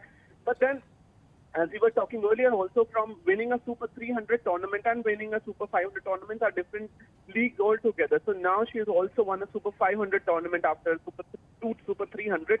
So definitely, you know, she's back in the ring, she's back there, and she's all set to roar. And then when we were of course talking about CWGs and Asian Games, she's going to be a strong contender. I believe that all the people will take a note of that. Thank you for those details. PV Sindhu, the first and only Indian to become the badminton world champion, second individual athlete ever from India to win 2 consecutive medals, adding one more feather to her cap over there by winning the Singapore Open. We'll be bringing you more details on that story through the day. Right now, though, we have some breaking news coming in. This is a huge milestone for the country.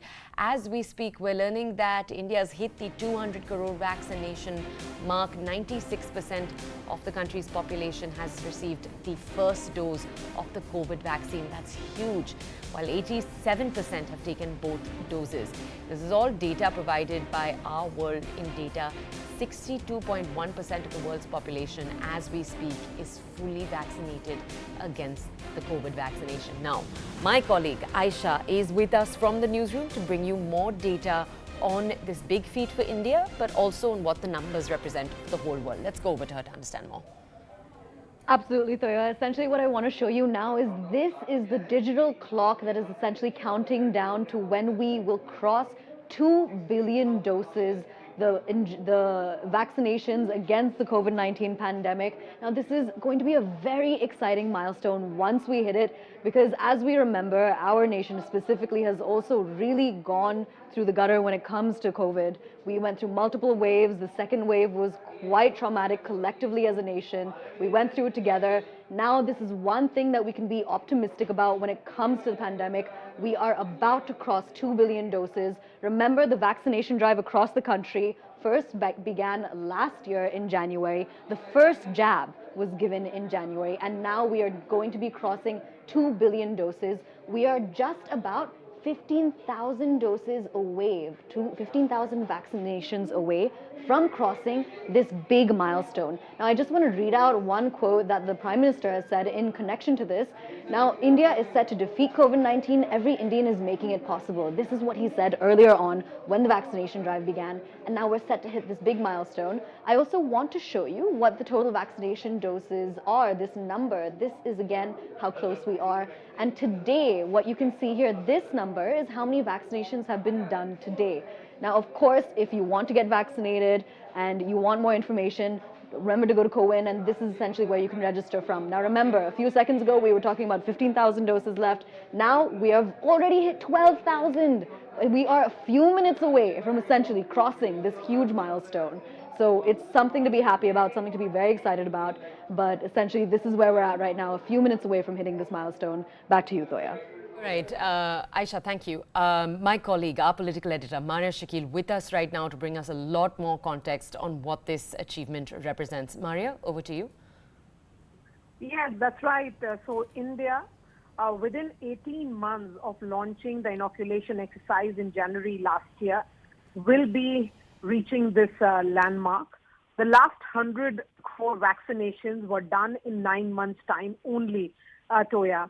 And the same time period which took the first 100 crore vaccinations to be done, showing that the pace did not really slacken. So for all those who may be saying that, you know, after 100 crores, the entire policy effort did not move faster, that is not true. So 9 months for the first 100 doses and another 9 months for the next 100 doses. And, you know, we have seen when the entire 7-phase vaccination drive was followed, what has been the focus has been certainly about prioritization of vaccine administration, which has been based on global best practices and scientific advice. And what is significant here is also, Toya, that India has since long surpassed entire Europe, where the vaccination numbers stand at around 130 crores. India, with 200 crore vaccination doses, will be standing tall among the rarest of the rare nations, where we have ensured that the vaccines reach the last man standing. So that focus has been there. And besides this, India has also, sent vaccines to over 50 countries and still has nearly 10 crore vaccine doses in stock, implying that the country produced nearly 233 crore vaccine doses in the last 18 months. Of this, the significant percentage are the doses of Covishield, which was manufactured, of course, by the Serum Institute of India. And the other percentage, which is roughly around 33.5 crores, is of Covaxin, which was manufactured by Bharat Biotech. And then we also saw Corbevax, which was manufactured by Biological E, which was administered and is being administered to children as a precautionary dose or an additional dose as well. So we have seen how this all began. India's story, Maria, which is now being lauded by one world. second, please, because we have some news for our audiences. As we speak, India's COVID vaccination drive has touched the 2 billion doses milestone mark. A few minutes ago, we were telling you as the gap had reduced. Now, I believe the country has actually hit the milestone. Let's go back to my colleague Aisha, who was with us in newsroom. Remember, our political editor, Maria Shakil, is also with us. But I believe we have to go back to Aisha right now. Aisha, do bring us more context. A huge achievement for the country, but tell us more, please. So Toya, essentially what we are looking at right now, this was the digital countdown to essentially crossing this big milestone, and now it is done. We have crossed 2 billion doses against the COVID-19 pandemic. Now remember, this is what the Prime Minister had earlier said. India is set to defeat COVID-19. Every Indian is making it possible. And now that mission to cross this big milestone is completed. Over here, you can see the number of total vaccination doses. Of course, we're crossing 2 billion doses now. It's a very big milestone that we're crossing. I also want to point out a few data points that we've collected. Now, 96% of the country's population has received the first dose of the COVID vaccine, while 80% has taken both doses. Now, as per data, 62.1% of the world's population is fully vaccinated against the virus. Now, again, this countdown has reached 0. And with this, I'm going to be tossing back to you, Toya. All right, Aisha, thank you so much for bringing us those details. As we can speak right now, this is obviously a historic feat for the country, but also... टीकाकरण का लक्ष्य पूरा कर लिया है। यह देश और देशवासियों के लिए गौरव की बात है। इतना मुश्किल लक्ष्य हमने मात्र 18 महीने में हासिल कर लिया है, जहां विश्व में कई देश आज भी कोविड महामारी से जूझ रहे हैं। वही भारत ने 200 करोड़ टीके लगाकर न सिर्फ एक नया कीर्तिमान स्थापित किया है, बल्कि हमने एक नई दिशा भी दिखाई है। मैं इस उपलब्धि के लिए सभी देशवासियों को बधाई देता हूँ। साथ ही मैं इस महान कार्य को सफल बनाने में जुटे हमारे सभी साथियों, विशेषकर स्वास्थ्य और टीकाकरण कर्मियों को हार्दिक हार्दिक धन्यवाद करता हूँ।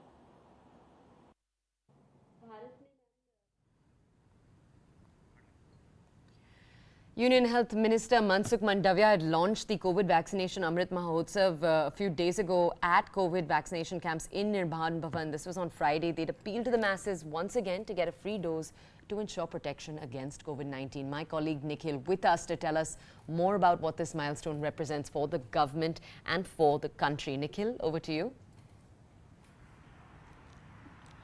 So today we are currently reporting from outside the residence of Union Health Minister Mansukh Mandavia. Currently he is undertaking a crucial meeting of all the officers, all the respective members, and this is the crucial meeting which is underway. But now we have achieved this big target of 200 crore vaccination. But if we talk about the figures, the vaccination drive started in the country on 16th of January 2021, and we achieved first 100 crore milestone in just 9 months. That means on October 2021 we achieved the target of first 100 crore, and it took another 9 months to achieve the another set of the target. That means completing overall 200 crore of vaccination doses, which means that for next 100 crore as well we did not slacken, and the pace for administering the doses were not reduced in the country. And this shows that because of the proactive strategy and the high level leadership of not just Prime Minister Narendra Modi, but also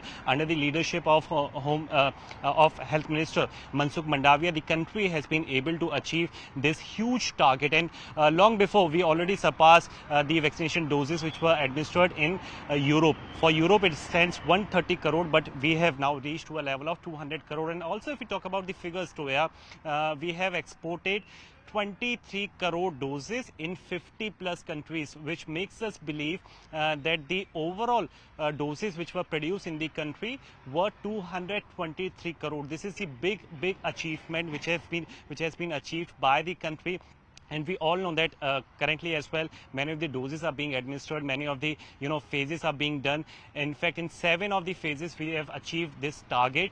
So far these are the details currently with us, and as per the further details, out of the 200 crore doses which have been administered, 70% of the total doses they have been given in the rural areas, which shows us that the the ASHA workers and to all those staff who were doing their duty to make vaccine doses reach to the last people. This is the evidence of the same. So in 7 of the phases the doses were done, and now if we talk about the further figures, Toya, nearly 160 crore of doses were produced by Covishield itself out of 200 crore, and 33.5 crore doses of Covaxin have been prepared by the Bharat Biotech, that means Covaxin. So this is the big achievement which has been now we are talking about, and these are the details currently with us. And we have already mentioned that a crucial meeting is underway at the residence of Union Health Minister Mansukh Mandavia. But also while speaking to CNN News 18 few days back, Mansukh Mandavia clearly said that we have been achieved to reach this particular target because of the proactive strategy and also the Make in India policy which the country has been able to fulfill. So these are the details currently with us. Toya. Nikhil, if you could break down for our audiences further that 2 billion mark that we're sharing with our audiences, if you could break it down further based to some degree on age demography, what numbers do we have when it comes to the breakdown in those who are, young adults, and then those who are aged?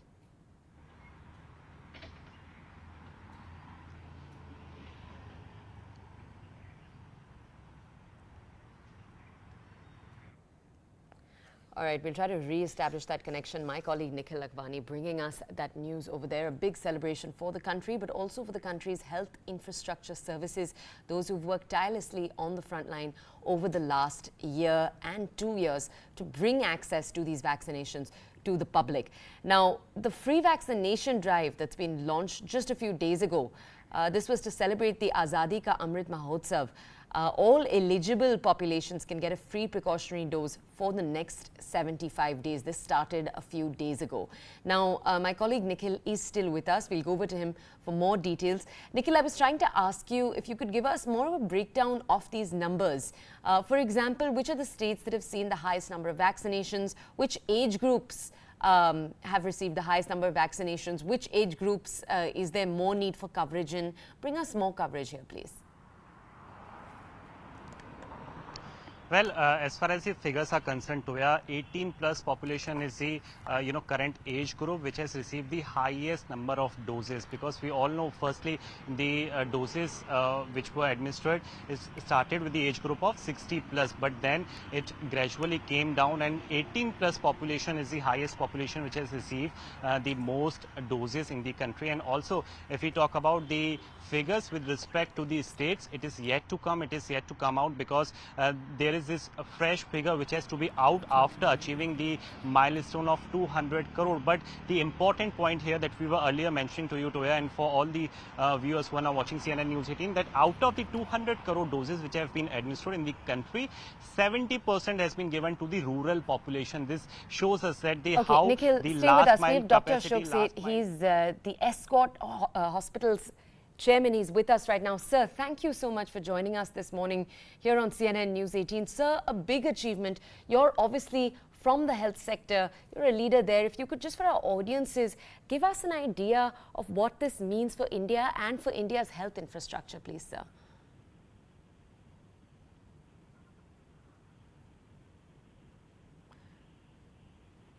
All right, we'll try to re-establish that connection with Dr. Ashok Seth. Sir, are you able to hear me right now?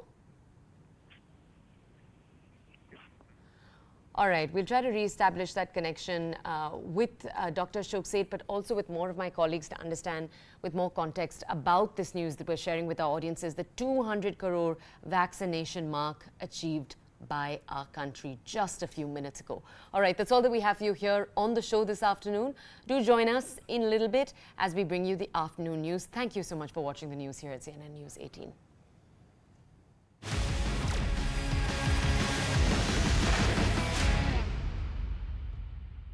Yeah, exactly. Either some people I meant you only. Thank you. You're very kind. Even though some people had a great sequence where they fell down tables and all of that. Chairs, yeah. Like a whole array of chairs. So I feel like the director was a little partial to someone, but you still. New words you've learned today, huh? Array of chairs and all. What is that app? Grammarly. So despite that, you know, Vani, you really shone. Yeah. And I have to say that. I was just flying high, in, like taking those leaps and jumps and all. Very beautiful, very ethereal, I have to say.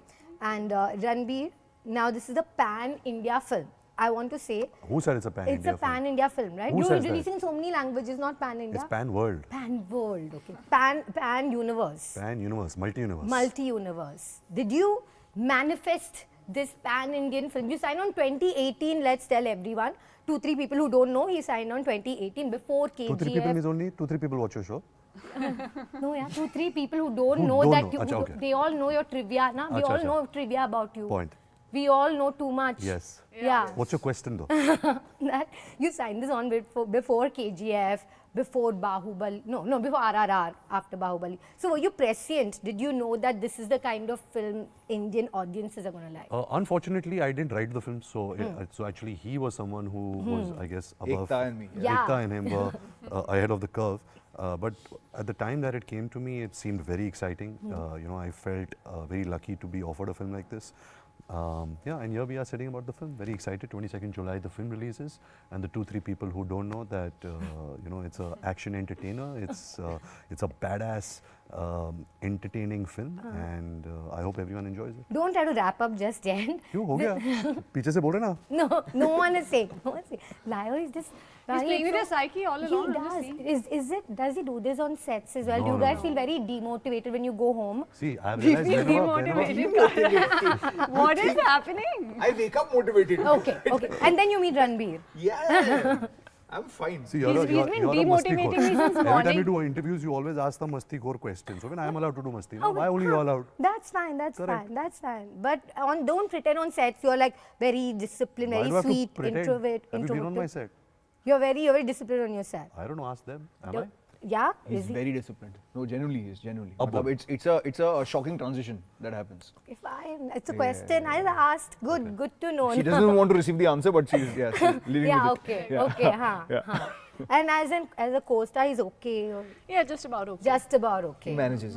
We manage. We jail him. We sail through. I know you did Kathak for this film. You prepared for this film. I did.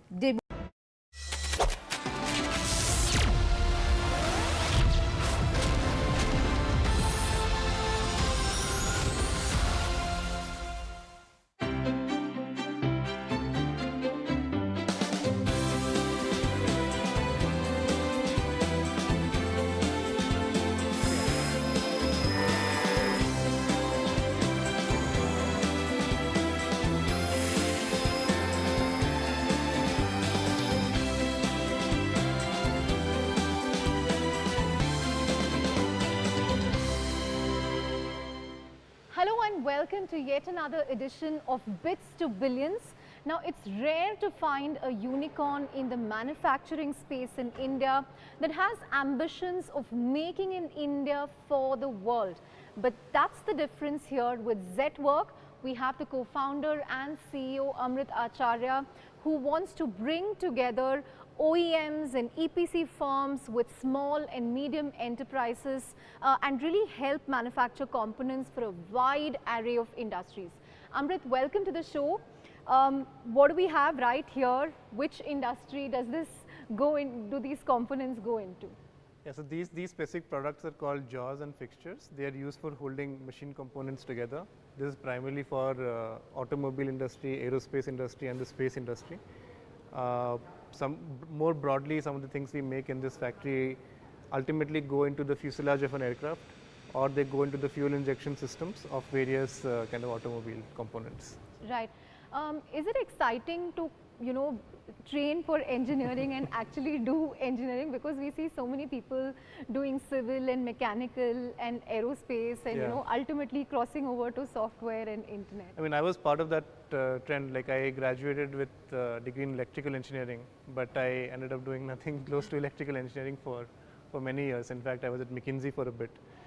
But at my heart, I always felt that calling, that I really liked building things using my bare hands sometimes, and we wanted, when I came back from the US to India, building a company which held true to those roots in my case was very important for me. What I also wanted to ask you, Amrit, is if I look at your own trajectory, right? As you said, you did electrical engineering. You have roots in Odisha. Yes. Then you went to IIT Madras.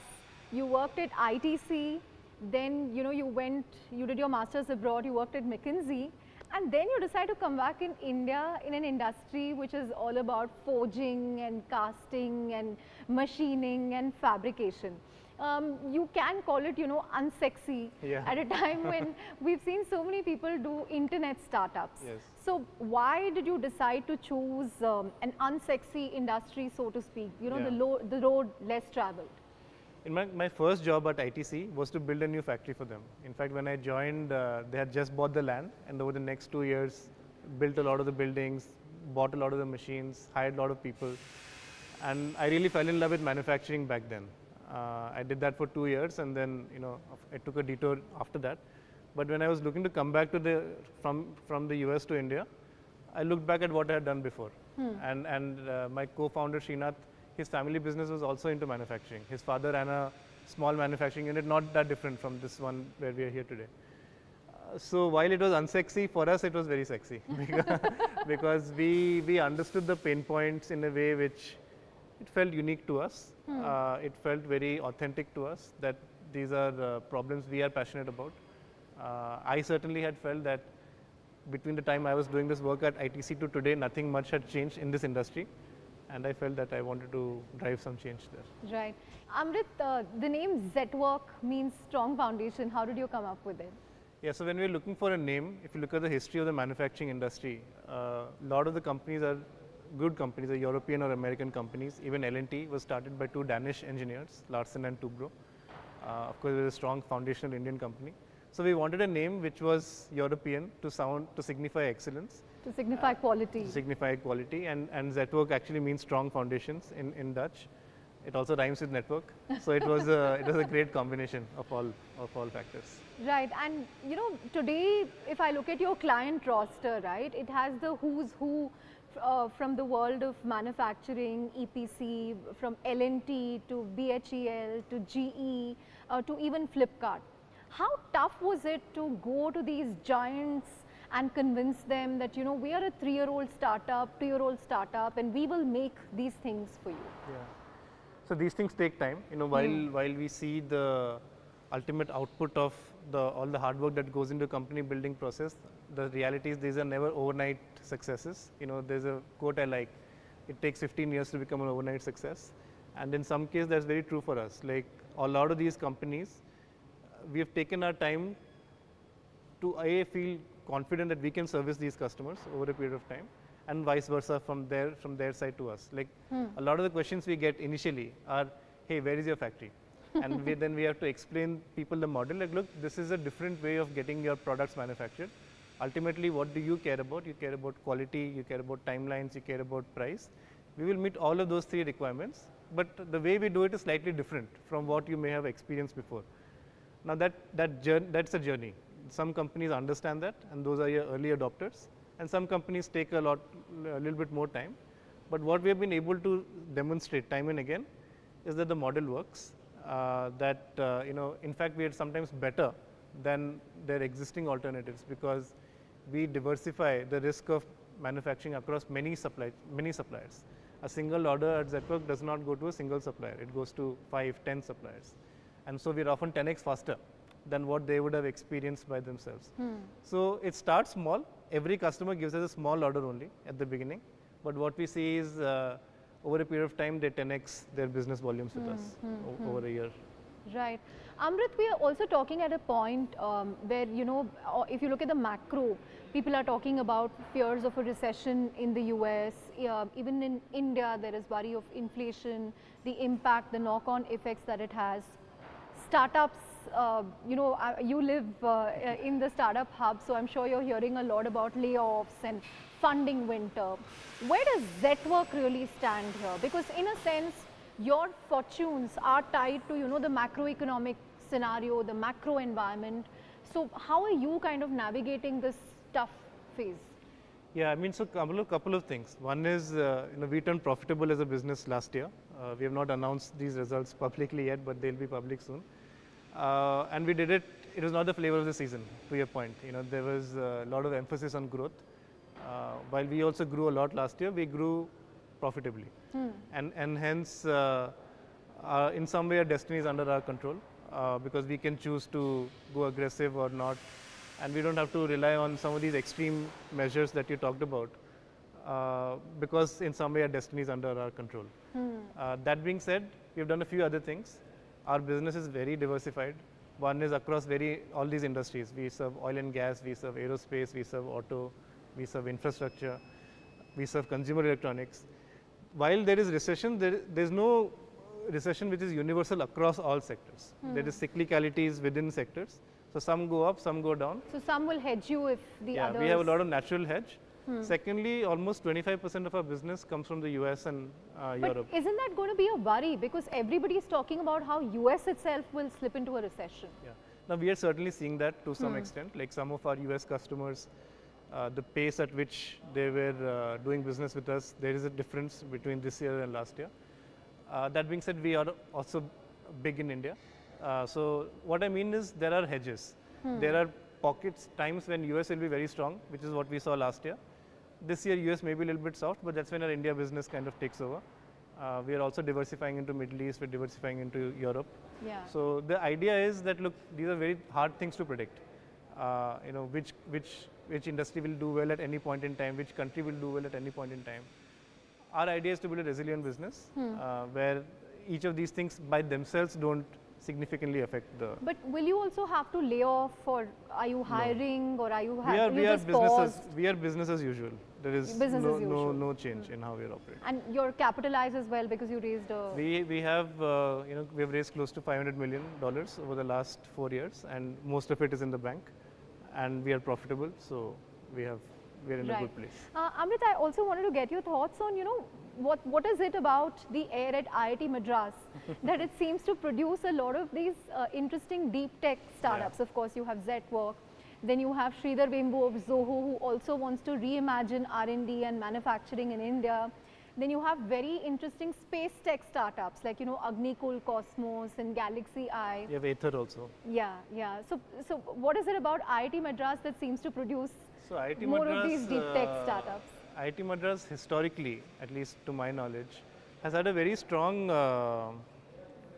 technical orientation. So a lot of the people we looked up to were people who used to go for doing their PhDs in Stanford or Berkeley or some of these places. And they were doing PhD in very technical fields. So in some way we are emulating them in a more business context. We are solving really technical problems that way. IIT Madras also did something really well 10 years back when I was still in college. They introduced this thing called Center for Innovation, which was specifically for hardware kind of oriented companies. And today there's a thriving ecosystem of, I know people who are designing wheelchairs, people who are designing EVs, people who are designing, some of the professors have become entrepreneurs. And a professor becoming an entrepreneur will not start a food delivery company. They will start something which is in their specialization. So that's part of the culture at IIT Madras. How were you in college? You used to take part in the Sarang and Shastra, or were you? I was in Sarang. We had this thing called Core Group, which was designing the festival. I was in charge of getting money for them. So in some way, nothing has changed. Fundraising in some way I learned at Sarang. At Shastra, we had these lot of programs. One of this thing called Junkyard Wars, which is basically we went to a workshop and built a vehicle from scratch. We won second prize there when I was in my second year, and through that I got an internship at Bosch. So I've been very hands-on, technical, quote unquote, in my entire journey that way. Founded in 2018 by Amit Acharya, Srinath Ramakrishnan, Rahul Sharma and Vishal Chaudhary, Zetwork is a manufacturing platform connecting original equipment manufacturers and engineering procurement construction customers across India, North America and Southeast Asia with small and medium-sized enterprises. It is present in categories such as fabrication, machining, casting and forging. It helps customers in procuring custom products which are not available off the shelf, real-time tracking and project management all the way till delivery. It has over 100 clients in North America, ranging from small enterprises to large conglomerates. It makes nail clippers for one company, for instance, seen as a niche market, but used widely at the same time. Most of its founders have a background at the IITs or ITC. It recently elevated Ankit Fatehpuria as its 5th co-founder. Vishal, Rahul, Ankit, thank you very much for joining us on Bits to Billions. So, you know, very interesting composition of founders. You all either have an IIT connection or an ITC connection. So tell us a little about that. How did that come about? And ITC especially seems to be very, seems to have a very strong bond with Zetwork. Yeah, so I mean, after IIT we went to ITC. That was our first job as management trainees. Coincidentally, between me, Srinath and Amrit, we had the same boss and we had the same location, Guntur. Was the boss so bad that all of you had to leave? No, actually, he also happens to be an angel investor in our company. So we bonded very well with him, and financial independence, first job, 3 of us would go to bar together, would talk about love life together. So that's how we became very close. Eventually we parted ways. People went on their different directions, but when we thought of starting something, this gang was the first group we'd reach out to. And you also have an ITC. Yeah, so I didn't work with them. What happened when they moved out of ITC? Then I moved to a new office where my boss was the same Vishal is talking about. Okay, this boss seems to be the glue. Yeah, and that boss referred Ankit. Yes. Please take him. Yes, yes. But Ankit, do you feel a little left out? I mean, there are like 2 IIT Madras and one IIT Kharagpur and... Absolutely not. I am super comfortable. If there was one more chartered accountant in the gang, then probably I would have felt a little uncomfortable. But it's like one... Now he kind of can reign supreme as the sole chartered accountant. Of course, of course. I was the one who wasn't part of the ITC gang, right? I ended up working with Srinath at Blackbuck. And that's how the connection came into existence. So I'm the only one who is not from an ITC, I'm from Blackbuck. So there's an IIT, ITC and a Blackbuck exactly, mafia exactly, at play here. So the cliche goes that, two's company, three's crowd. Here you have 5 co-founders. Srinath is not here. But how does the dynamic work? Is it like too many co-founders in one go, or is it just, you guys doing your separate thing?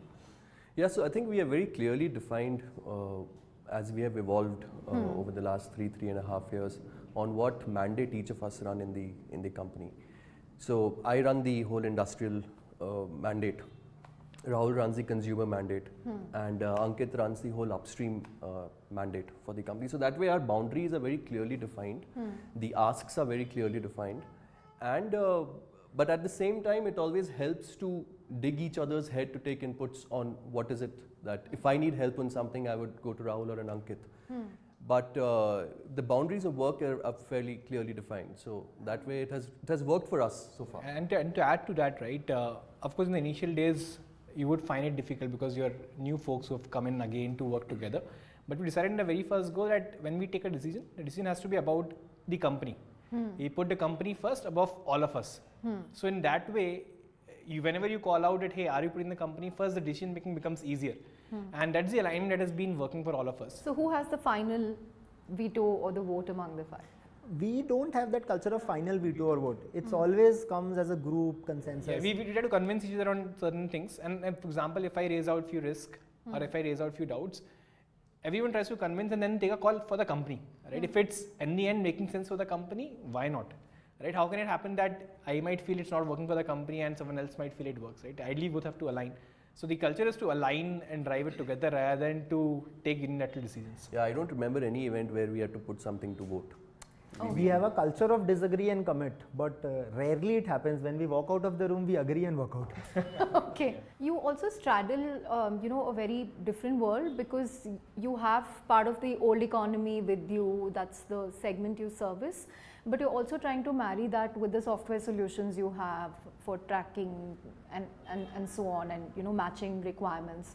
So how does this reflect in the kind of hiring that you do? Yeah, so I think we have very distinct people. On one hand, like you said, software engineers who were coding for a very different kind of a company before, and now they are working with us. And on the other hand, hardcore technocrats to build refineries or some of that stuff. But I think as founders, what we have been able to drive is the marrying of these two very independent